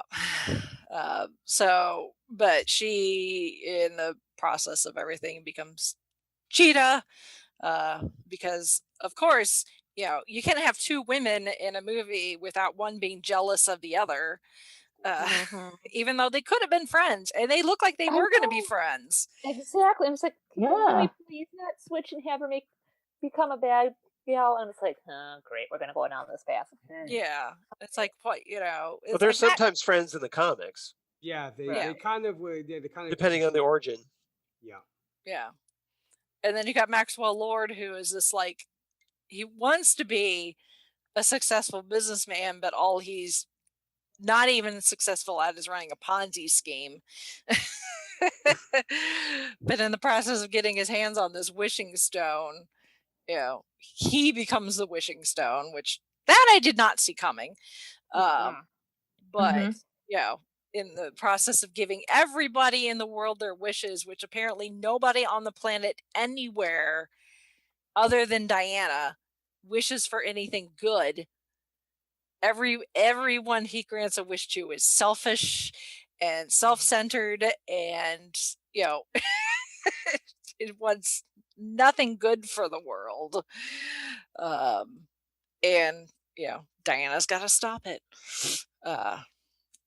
That's the movie in a nutshell. But it's just, I don't know how much of this is studio interference, how much, where they were as far as production or post-production when COVID hit, and maybe cause them to have to redo some things because everything shut down. And this is what happens when you replace Alan Heinberg with Jeff Johns. That too. Because remember, Jeff Johns wrote the Green Lantern script as well. Yeah, because it's like, I I love the first Wonder Woman movie so much. And so I had really high expectations for this one. Oh, you and me both, Rachel. I mean, and then there's Charles is saying it to Charles' point. You'd think that having Jeff Johns, who knows the Wonder Woman character inside and out, it would be a good story, but he doesn't. Apparently, he can't write a good film to save his life. No, exactly. He's great at TV shows. Great at TV shows. Great at comics. Horrible at movies. Yes. Horrible. Get Jeff Johns now. If you see his name on there, series. Yeah. See what you can do. Yeah. Yeah. But it's just, you know, there's some spots where I'm like, why are we lingering on this? Like, did we really need to have that long montage of Diana helping Steve pick out something to wear? True. And also, what I think is really weird is Wonder Woman is almost barely in this film. For the most part, it's all about Maxwell Lord. Yeah, but he's the protagonist, oddly enough, in this movie. Yeah. She's not. Yeah. I actually would almost, I mean, to kind of go on a little bit of a tangent here, folks were so upset in Man of Steel when Superman broke Zod's neck. I would have preferred it if they'd done what they did in Identity Crisis in the comics, where Wonder Woman actually kills Maxwell Lord. Because it would have been more, it's more suited to her because she's a warrior. Yeah, exactly. She comes from a culture of warriors. Mm-hmm. So it would have made more sense to have her snap his neck, like she did in the comics. That's right. I mean, to see kind of Superman and Wonder Woman would have made more of that choice compared to Superman. So, right. I remember folks were so like, oh, he broke Zod's neck. Superman doesn't do that. I mean, it probably would have shocked folks had Wonder Woman killed Maxwell Lord, but I was kind of hoping that they would, but I guess they didn't want to push the envelope on that. But yeah, I just didn't understand why he was so front and center when it's a Wonder Woman movie, for crying out loud. Right. Well, and by the end of the movie, we're not seeing Lord suffer any consequences for what he just did either. Like he gets reunited with his kid. Gets off scot-free. As far as we can tell. Right. Mm-hmm. It's like... Well, that kind of thing did happen in the 80s. Somebody would have had to give him a ride to where his kid was. Like, why did you do that? Why did you not take him straight to, the FBI or something? Yeah, it was really... And also, I actually wanted to pose a question to you guys as well. Yeah. When Wonder Woman suddenly realizes she can fly, in the comics it happens... But that in the later, in the more recent versions, Wonder Woman can actually fly. Mm-hmm. But apart from the fact that it's completely out of canon when it comes to DCEU, because Justice League happens after this and she can't fly. Right. I was actually asking is, what were your reactions when suddenly out of the blue she starts flying? Like, why didn't she fly in Justice League? Yeah. Is what you're saying. But also in the film, the film choice of having her fly. What did you guys think of that? I liked it because she's flown in the comics. So yeah, I mean it's a cool power, but I don't like the way it's filmed. I think her body language when she's flying looks stupid to me. Actually, it almost looks like wire work. Lassoing thunderbolts. Yeah, well, that's cool. Yeah. I think that's cool. I could see, Well, Zeus is her father. She gets a leg up on Spider-Man there where, if he doesn't have any buildings around him, he's kind of screwed. Wonder Woman, she's like, hey, as long as there's, stuff up in the sky, I'm fine. Also, what I was really upset about, we talked about Hans Zimmer, creating a great theme for her. Yeah. Here, he was literally asleep at the wheel because they use a piece which isn't even his from a film called Sunlight, I believe it is, where Wonder Woman is flying. And that's not a Hans Zimmer piece. Wasn't even born in the 80s. It wasn't even written in the 80s. Mm-hmm. And I was thinking, we have Hans Zimmer here. Use him. He was supposed to be retiring from the superhero movies. Right. Yeah, like Kiss is supposed to never tour again. Yeah, or Cher, this time I mean it. So, but they roped him back in, but then like didn't use him to his full potential. Like, what was he like? Yes, I'll come out of retirement, but I'm only working for like 5 minutes. Yeah, like I'll do the Netflix theme like he did recently, and that's it. Like, da-dum, that's me. I'm done. Goodbye. Yeah, that's all you're getting from me. So, yeah, that was kind of weird too, because I mean he's a great composer. Oh yes. So, yeah, that's unfortunate that has happened. But I mean, if he wants to retire, I guess. But yeah, how do you guys feel about the way that this movie was marketed, the gold armor and the lack of use of it? There was a nice bait and switch. Yeah, essentially. I agree. Because you have this whole build up, like, oh, she has to, she's getting the armor that she felt that she needed, and then it just falls apart within like 5 seconds of being on screen. So like, what was the purpose of that? Just to sell some action figures, maybe? You think would have lasted longer against Cheetah. Yeah. Especially considering by then she had her powers back anyway. Yeah. Right. So why did she need the super special armor? Right. There was no purpose for it. Yeah. And then, even in the Cheetah fight, which only lasted all of 5 minutes as well. Yeah. It was toyetic. I do agree with Charles. It was to sell more Funko variants and what have you. I mean, as much as I love Funkos, I'm an avid Funko collector, but I think it was kind of like to sell more toys. Yeah. Well, I mean, and it references, Kingdom Come, which is a comic storyline that Mark Waid and Alex Ross did, where it's kind of like a, set in the future. And so an older Wonder Woman is wearing this armor. So it was a nice little homage to that from the comics, but it served no purpose in this film. It was false advertising. I really think so. I mean, it's like, yeah, she's in her armor now, folks. Yep. Get it's ready. On.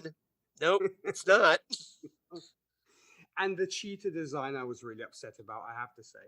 I think they could have kept her like the way she looked when they were at the White House.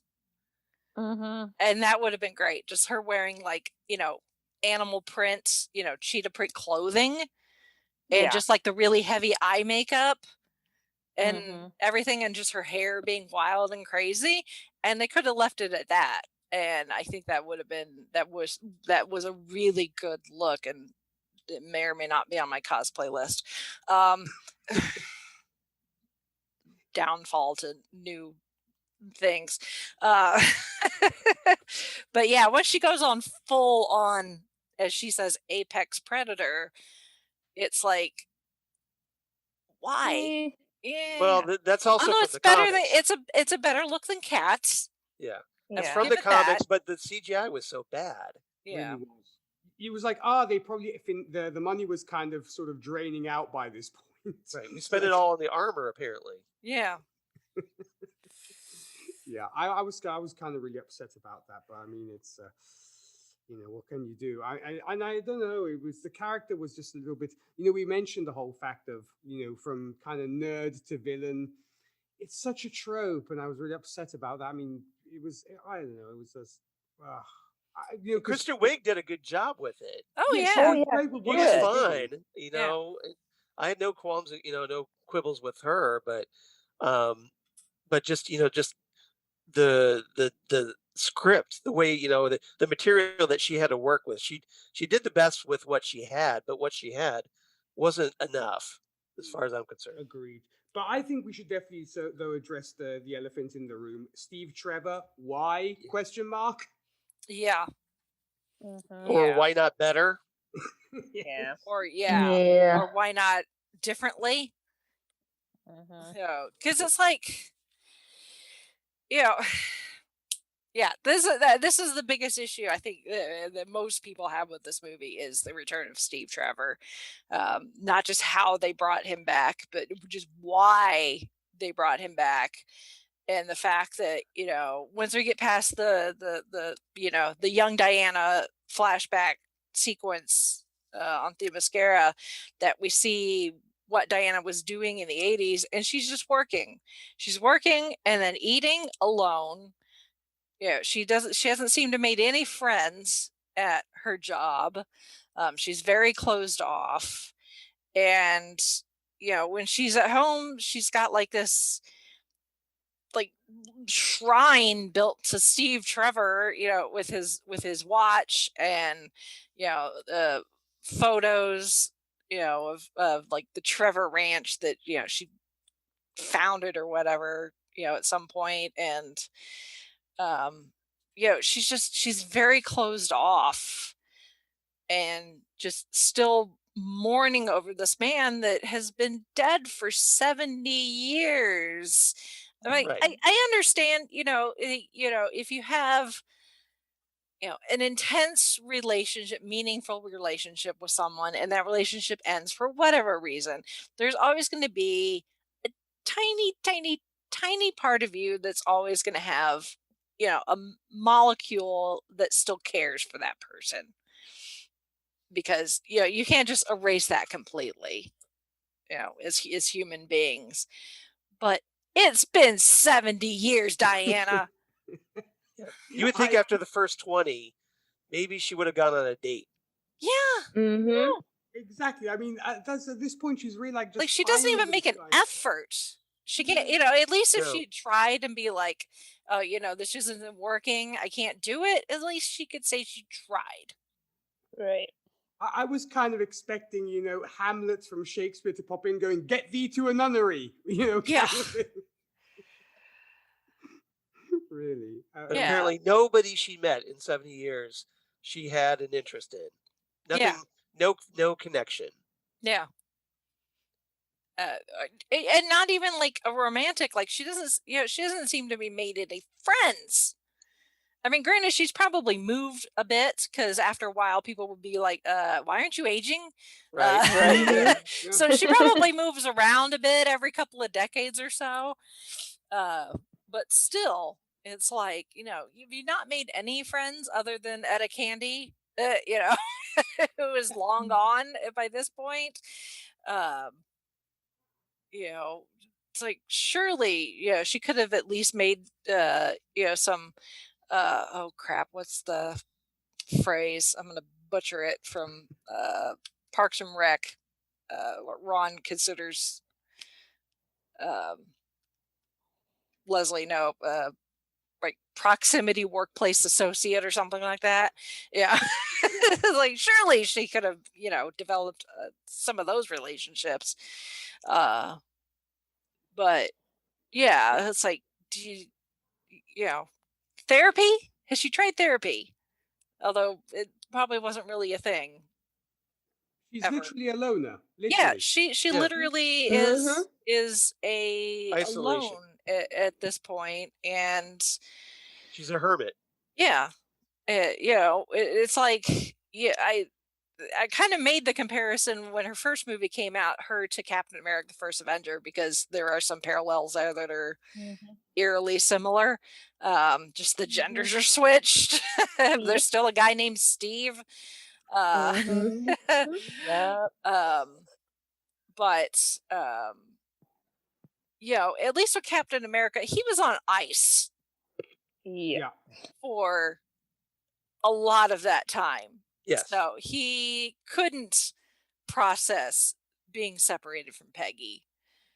And also the fact that when he got thawed out, Peggy was technically still alive. Granted, she was super, super old, but she was still alive. And therefore he could reconnect with her on some level. And we did get a little bit of a tease of him and Agent 13, I believe it was, of them having a relationship, which actually happens in the comics. Yeah. So Steve, does keep himself open to other options. Yeah, he at least made there was flirtation there. Yeah, he actually also kisses her in certain situations. I believe it was Civil War where he actually kisses her. So, and unlike Diana, Steve actually, plays the field somewhat or keeps his options open. Diana, as I said, she literally becomes a nun when it comes to that. Yep. Yeah. Yeah. So then she gets her hands on this rock and makes the one wish that the only thing she wants in this entire world is Steve Trevor back. And this rock, this wishing stone, as we see with some of the other wishes, that if somebody wishes for something physical, like it just kind of happens, like that Arab sheik that that Max goes to visit, and he's like, I want my, my cultural land back, and there, his wall just pops up out of nowhere, and like towards the end, and the guy's like, I wanted a farm, and he's in the middle of the city, and there's the grass there's like sheep and pigs and stuff. It's like, I wish for a farm, but it's like she wishes for Steve back. Why doesn't just Steve Trevor appear?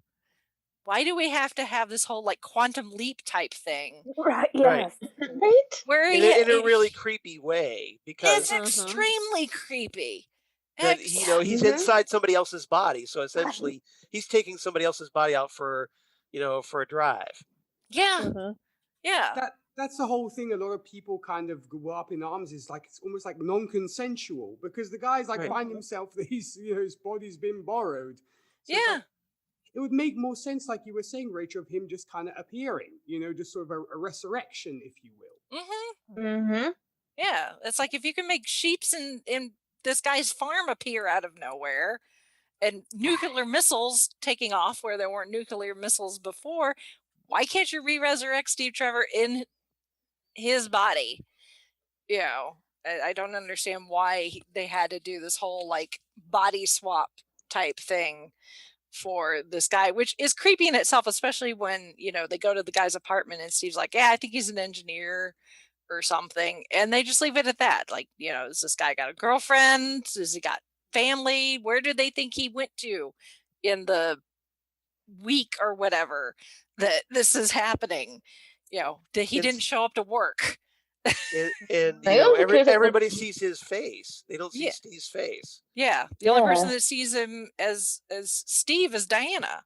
Everybody sees this guy they don't even give him a name in the credits. He's called Handsome Guy. Right. In the credits, they don't even bother to give him a name. I mean, it's a narrative. To me, that just screams we think so little of this guy, of this character. We're not even bother to give him a name.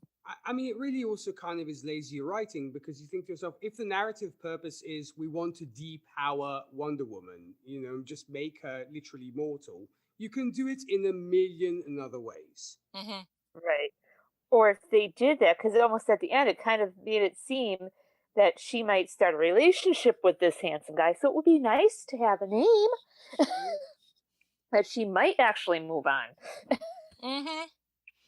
But all he is there is just to let Diana be selfish for a moment, which she kind of has a point when they're arguing. She's like, I give and I give and I give and don't ask for anything in return, and like, this is the one thing I wanted and I finally got it, and it's costing her the one thing that makes her unique, which is her powers. So it's it's almost like they're saying that you can't have it all, which in reality no one can really have it all. You're going to have to sacrifice some things for other things.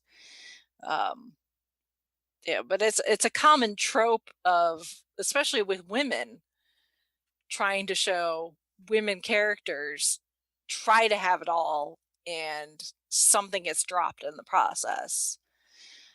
I was almost expecting it by the end of the movie, the Rolling Stones, you can't always get what you want to be played. Yeah.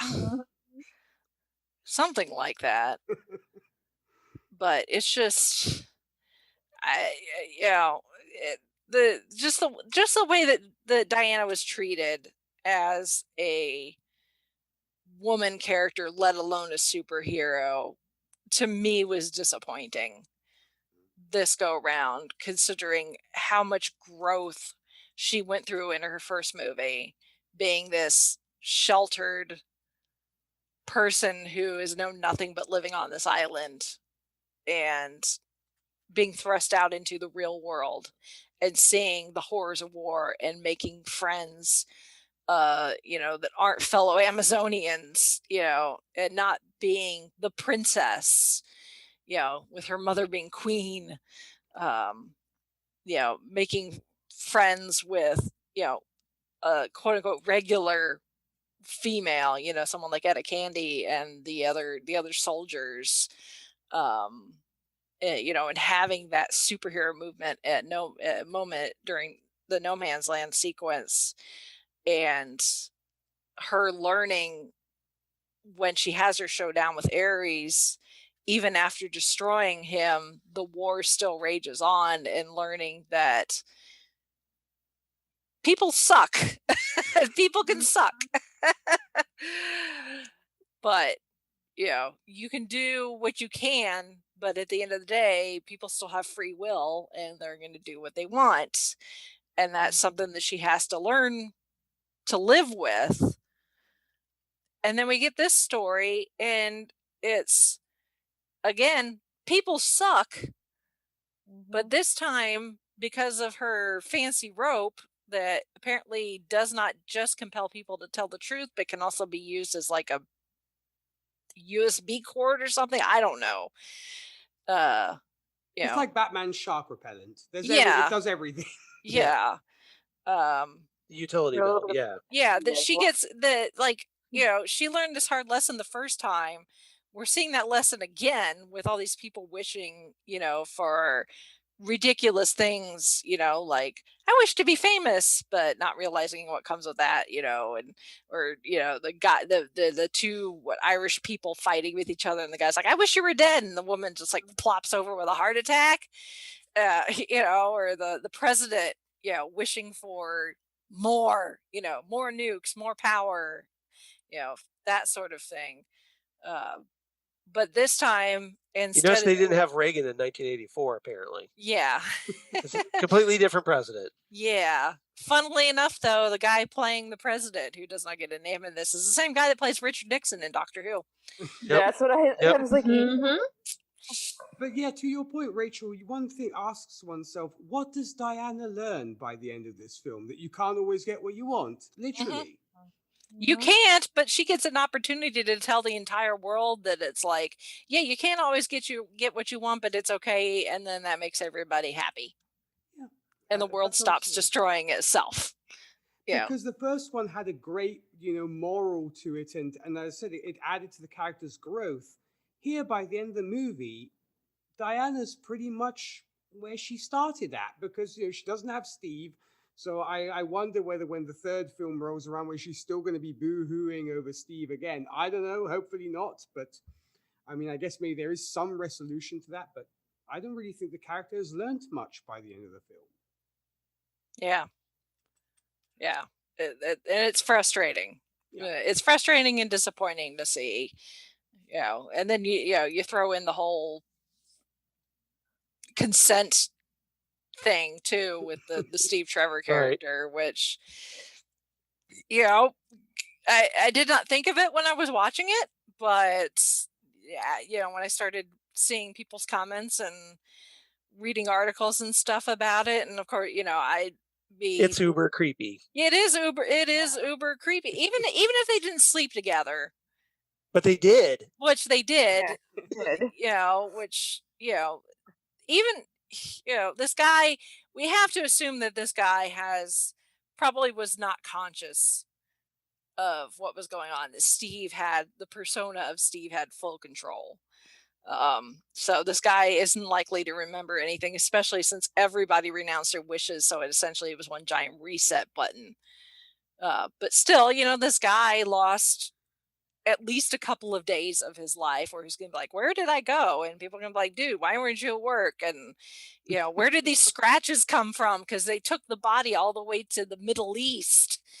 And, he's driving, this stolen taxi cab, person's car, and he's getting shot at and all sorts of things. Shrapnel wounds.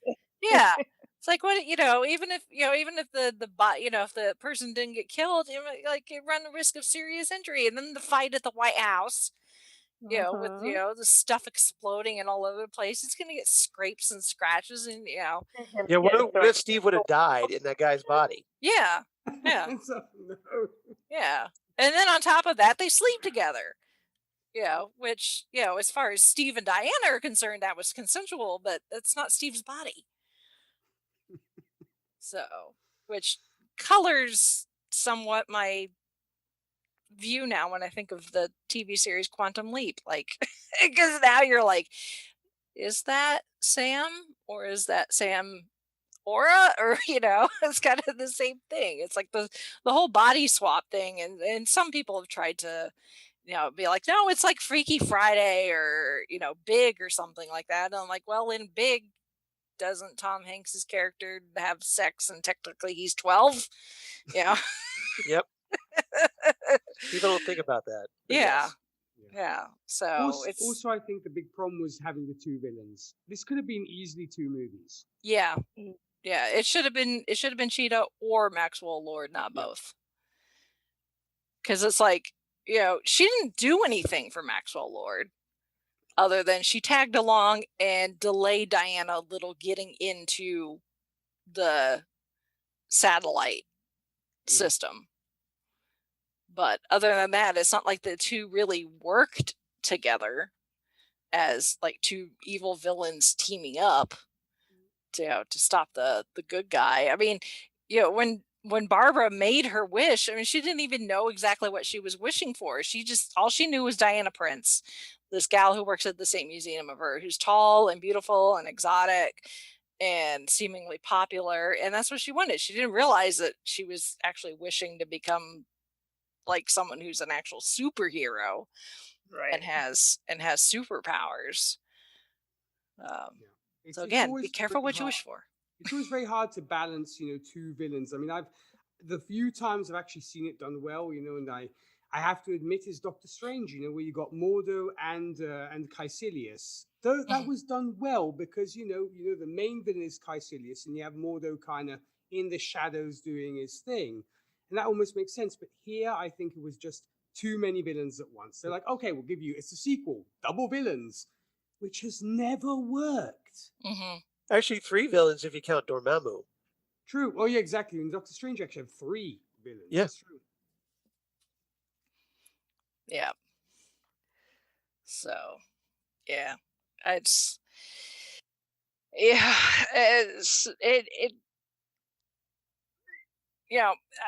like I said, for me, it was worth the price of admission. It's still a good popcorn flick. I will give it that. It's a good action. Sit in your seat, shoveling the popcorn, watching things explode, type movie. But it is definitely one of those movies that has suffered from second child syndrome. Not every sequel, when you have a sequel to something that the first movie was just so well received and done so well, and you've set that bar, you're just, to try and reach that bar, let alone surpass it, is just a Herculean feat. It's that bad second album. Yeah. That a lot of bands do. Yeah. They can't quite recapture the hit album of the first time they did it. Yeah. Very true. I mean, that's why I wonder whether when we get the third Wonder Woman movie, whether it might be colored by that, whether folks might be a little bit gun shy when we go into the third movie, because reception-wise, from what I've seen, the majority of folks have not been particularly happy with this. So I wonder when we go into Wonder Woman 3. No pun intended. Yes, exactly. What will happen when it comes to that, Well, it all depends if Jeff Johns' name is on the script or not. Yeah. Get him off the set now. Yeah, we'll just have to wait and see. I mean, bring Alan Heinberg back. Yeah. I mean, as far as like the numbers are concerned, this was a success.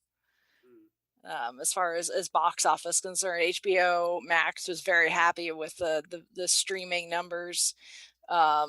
It has it's the most watched straight to streaming title of the year after it beat Hamilton when Hamilton went on Disney Plus. And the HBO Max had triple the viewing hours the on Christmas than they normally would. So plus they got a bunch of new subscribers. Yeah, and they got a bunch of new subscribers. Box office, not that great. Yeah, according to the Hollywood Reporter, the studio is likely to lose $100 million. Yep. Yeah. Won't be able to get that ivory back scratcher they wanted. Oh well. Nope. No, but you know what? I think, Rachel, to your point, because you were super excited to go to the theaters again. I'm sure, obviously, this was also colored by the fact that nobody had any new content in a while. So obviously, folks like rushing to this, be it on HBO Max or to theaters, or mainly HBO Max, because of the fact that it was on the heels and the strength of the first film. So it does not surprise me. Yeah. And I think part of the problem is they saw the movie and they didn't like it. And so that when they had the option to go see it in the theater afterwards, they're like, no, I'm not paying for that. I'll stick with the subscription that I'm already paying for HBO Max. Yeah. So I guess we'll have to wait and see what comes of Wonder Woman and her appearances here on out. Because the Justice League did not do as well as they would have liked either. So that puts the idea of, more Justice League related films into question.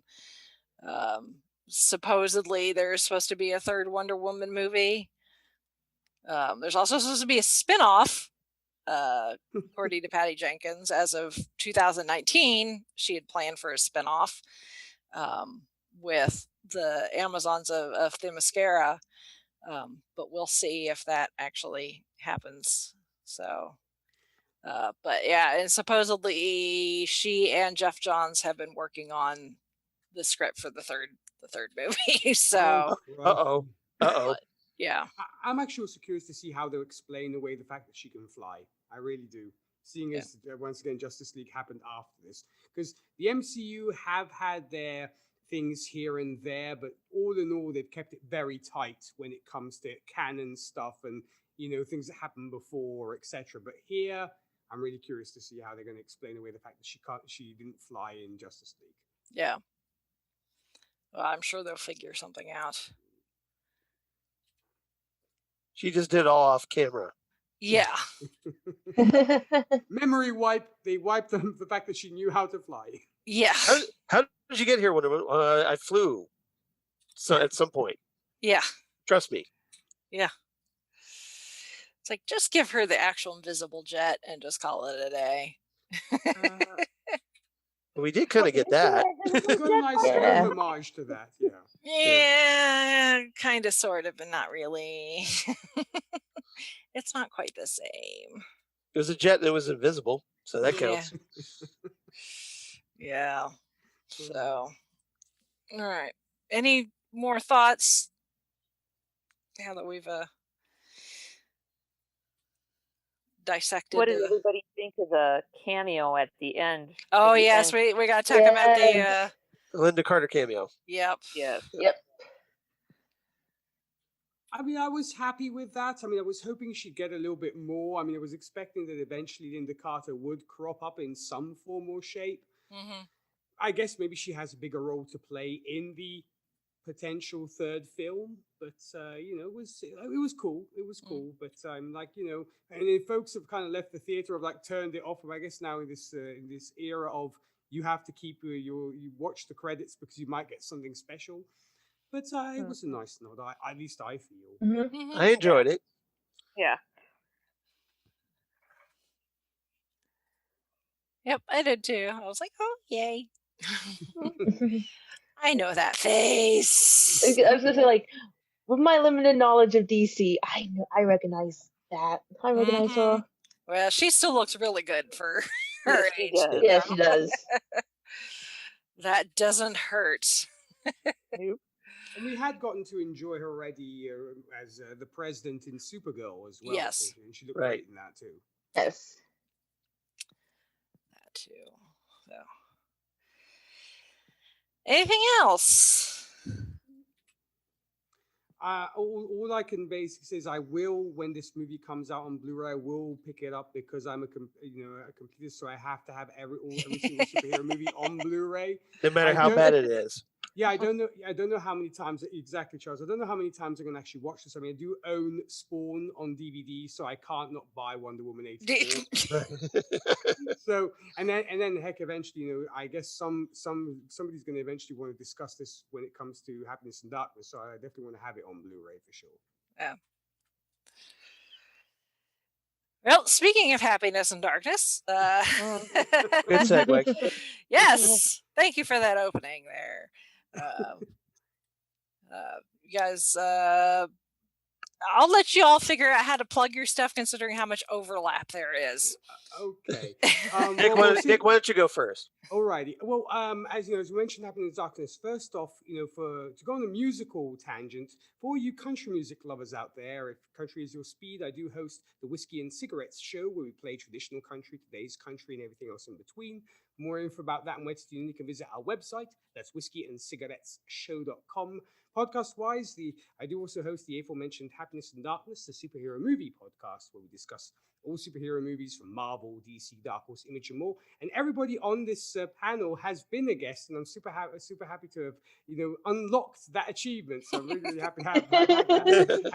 And folks, of course, if you do want to join us to discuss a superhero movie of your choice, you can send us an email at happinessanddarknesshow@gmail.com. We're on Facebook, Twitter, and Instagram.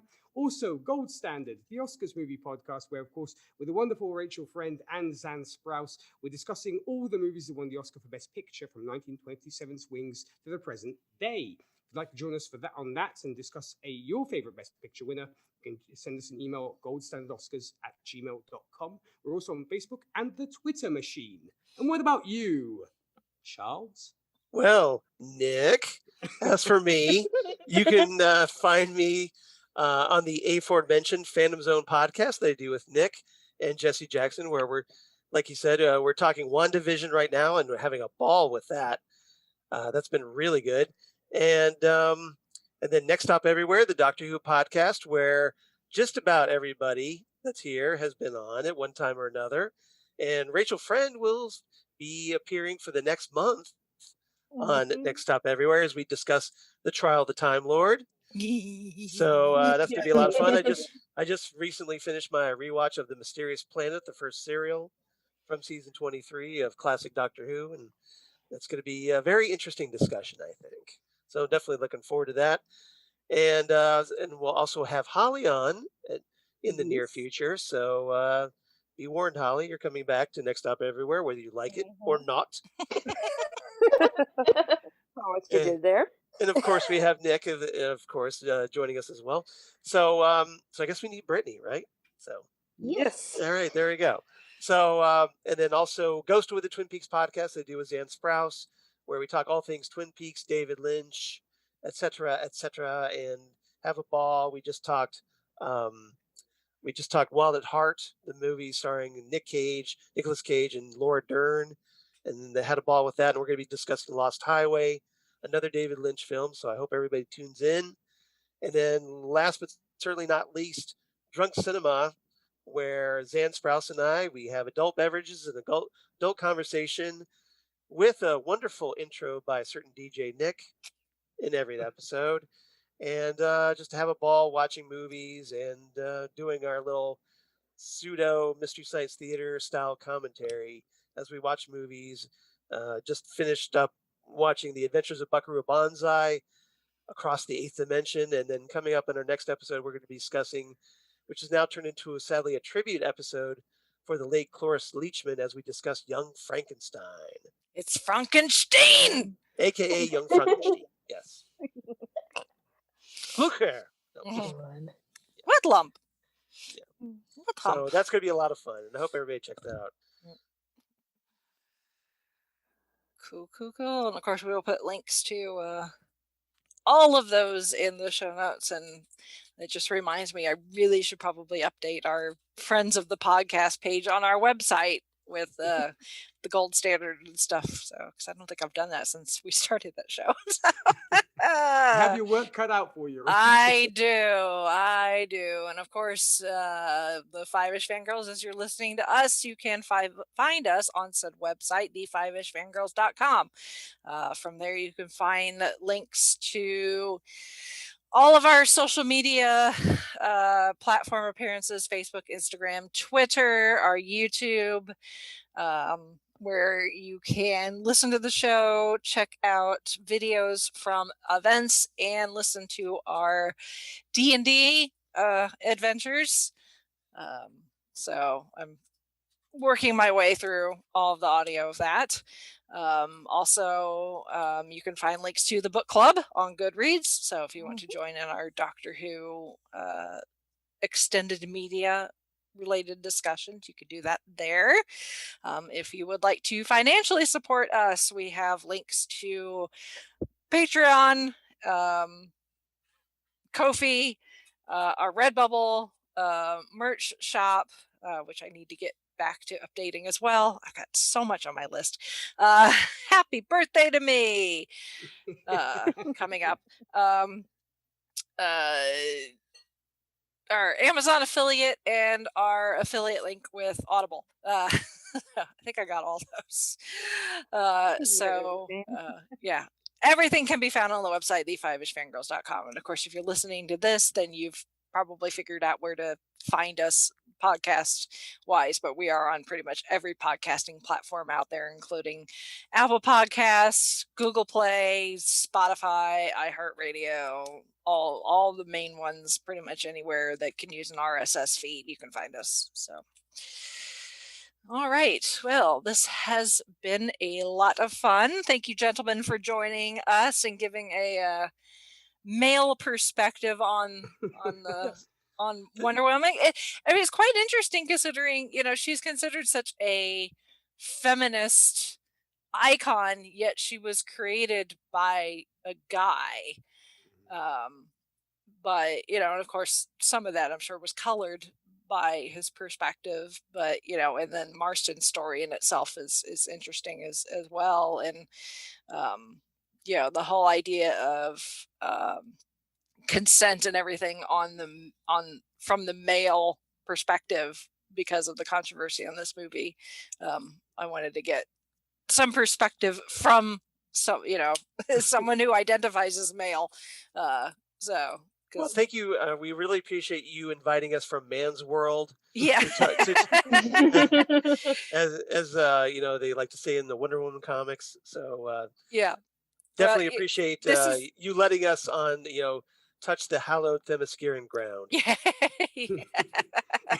Well, this may be the Five-ish Fangirls, but we are not Themyscira. There's not a bubble over us to keep us invisible from the rest of the world. Boys are allowed every now and then. Well, yeah. Well, we definitely appreciate it anyway. Yeah, I definitely want to second what Charles said. Thank you, Rachel, Brittany, and Holly, for allowing us to play in the sandbox. Indeed, really appreciate it. Yep. And we'll definitely have you back again at some point in the future. So indeed. Yeah. So with that, we shall sign off for this week. This is Brittany and Troy saying good night. This is Holly from Wisconsin saying good evening. And this is Rachel in Indianapolis, Indiana. Be careful what you wish for.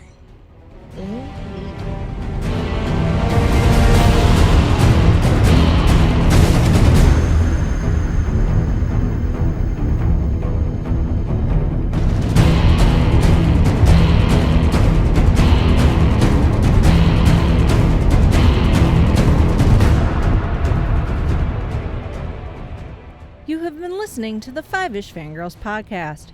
You can find more episodes and information at the5ishfangirls.com. Any and all books, movies, games, and any other forms of media mentioned are owned and operated by the respective copyright holders. No copyright infringement is intended or implied. If you wish to support the show, the easiest way is to leave us a rating and review. More ratings and reviews will make it easier for others to find the show. If you wish to support us monetarily, You can do so at patreon.com/5ishfangirlspodcast. All money goes towards fees and equipment to keep the show going. For official 5ish Fangirls merchandise, visit redbubble.com/people/5ishfangirls. We love hearing from our listeners and encourage feedback. You can email us at 5ishfangirls@gmail.com. You could also like and follow us on Facebook at facebook.com/5ishfangirls.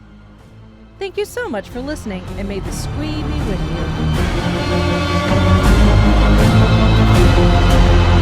you.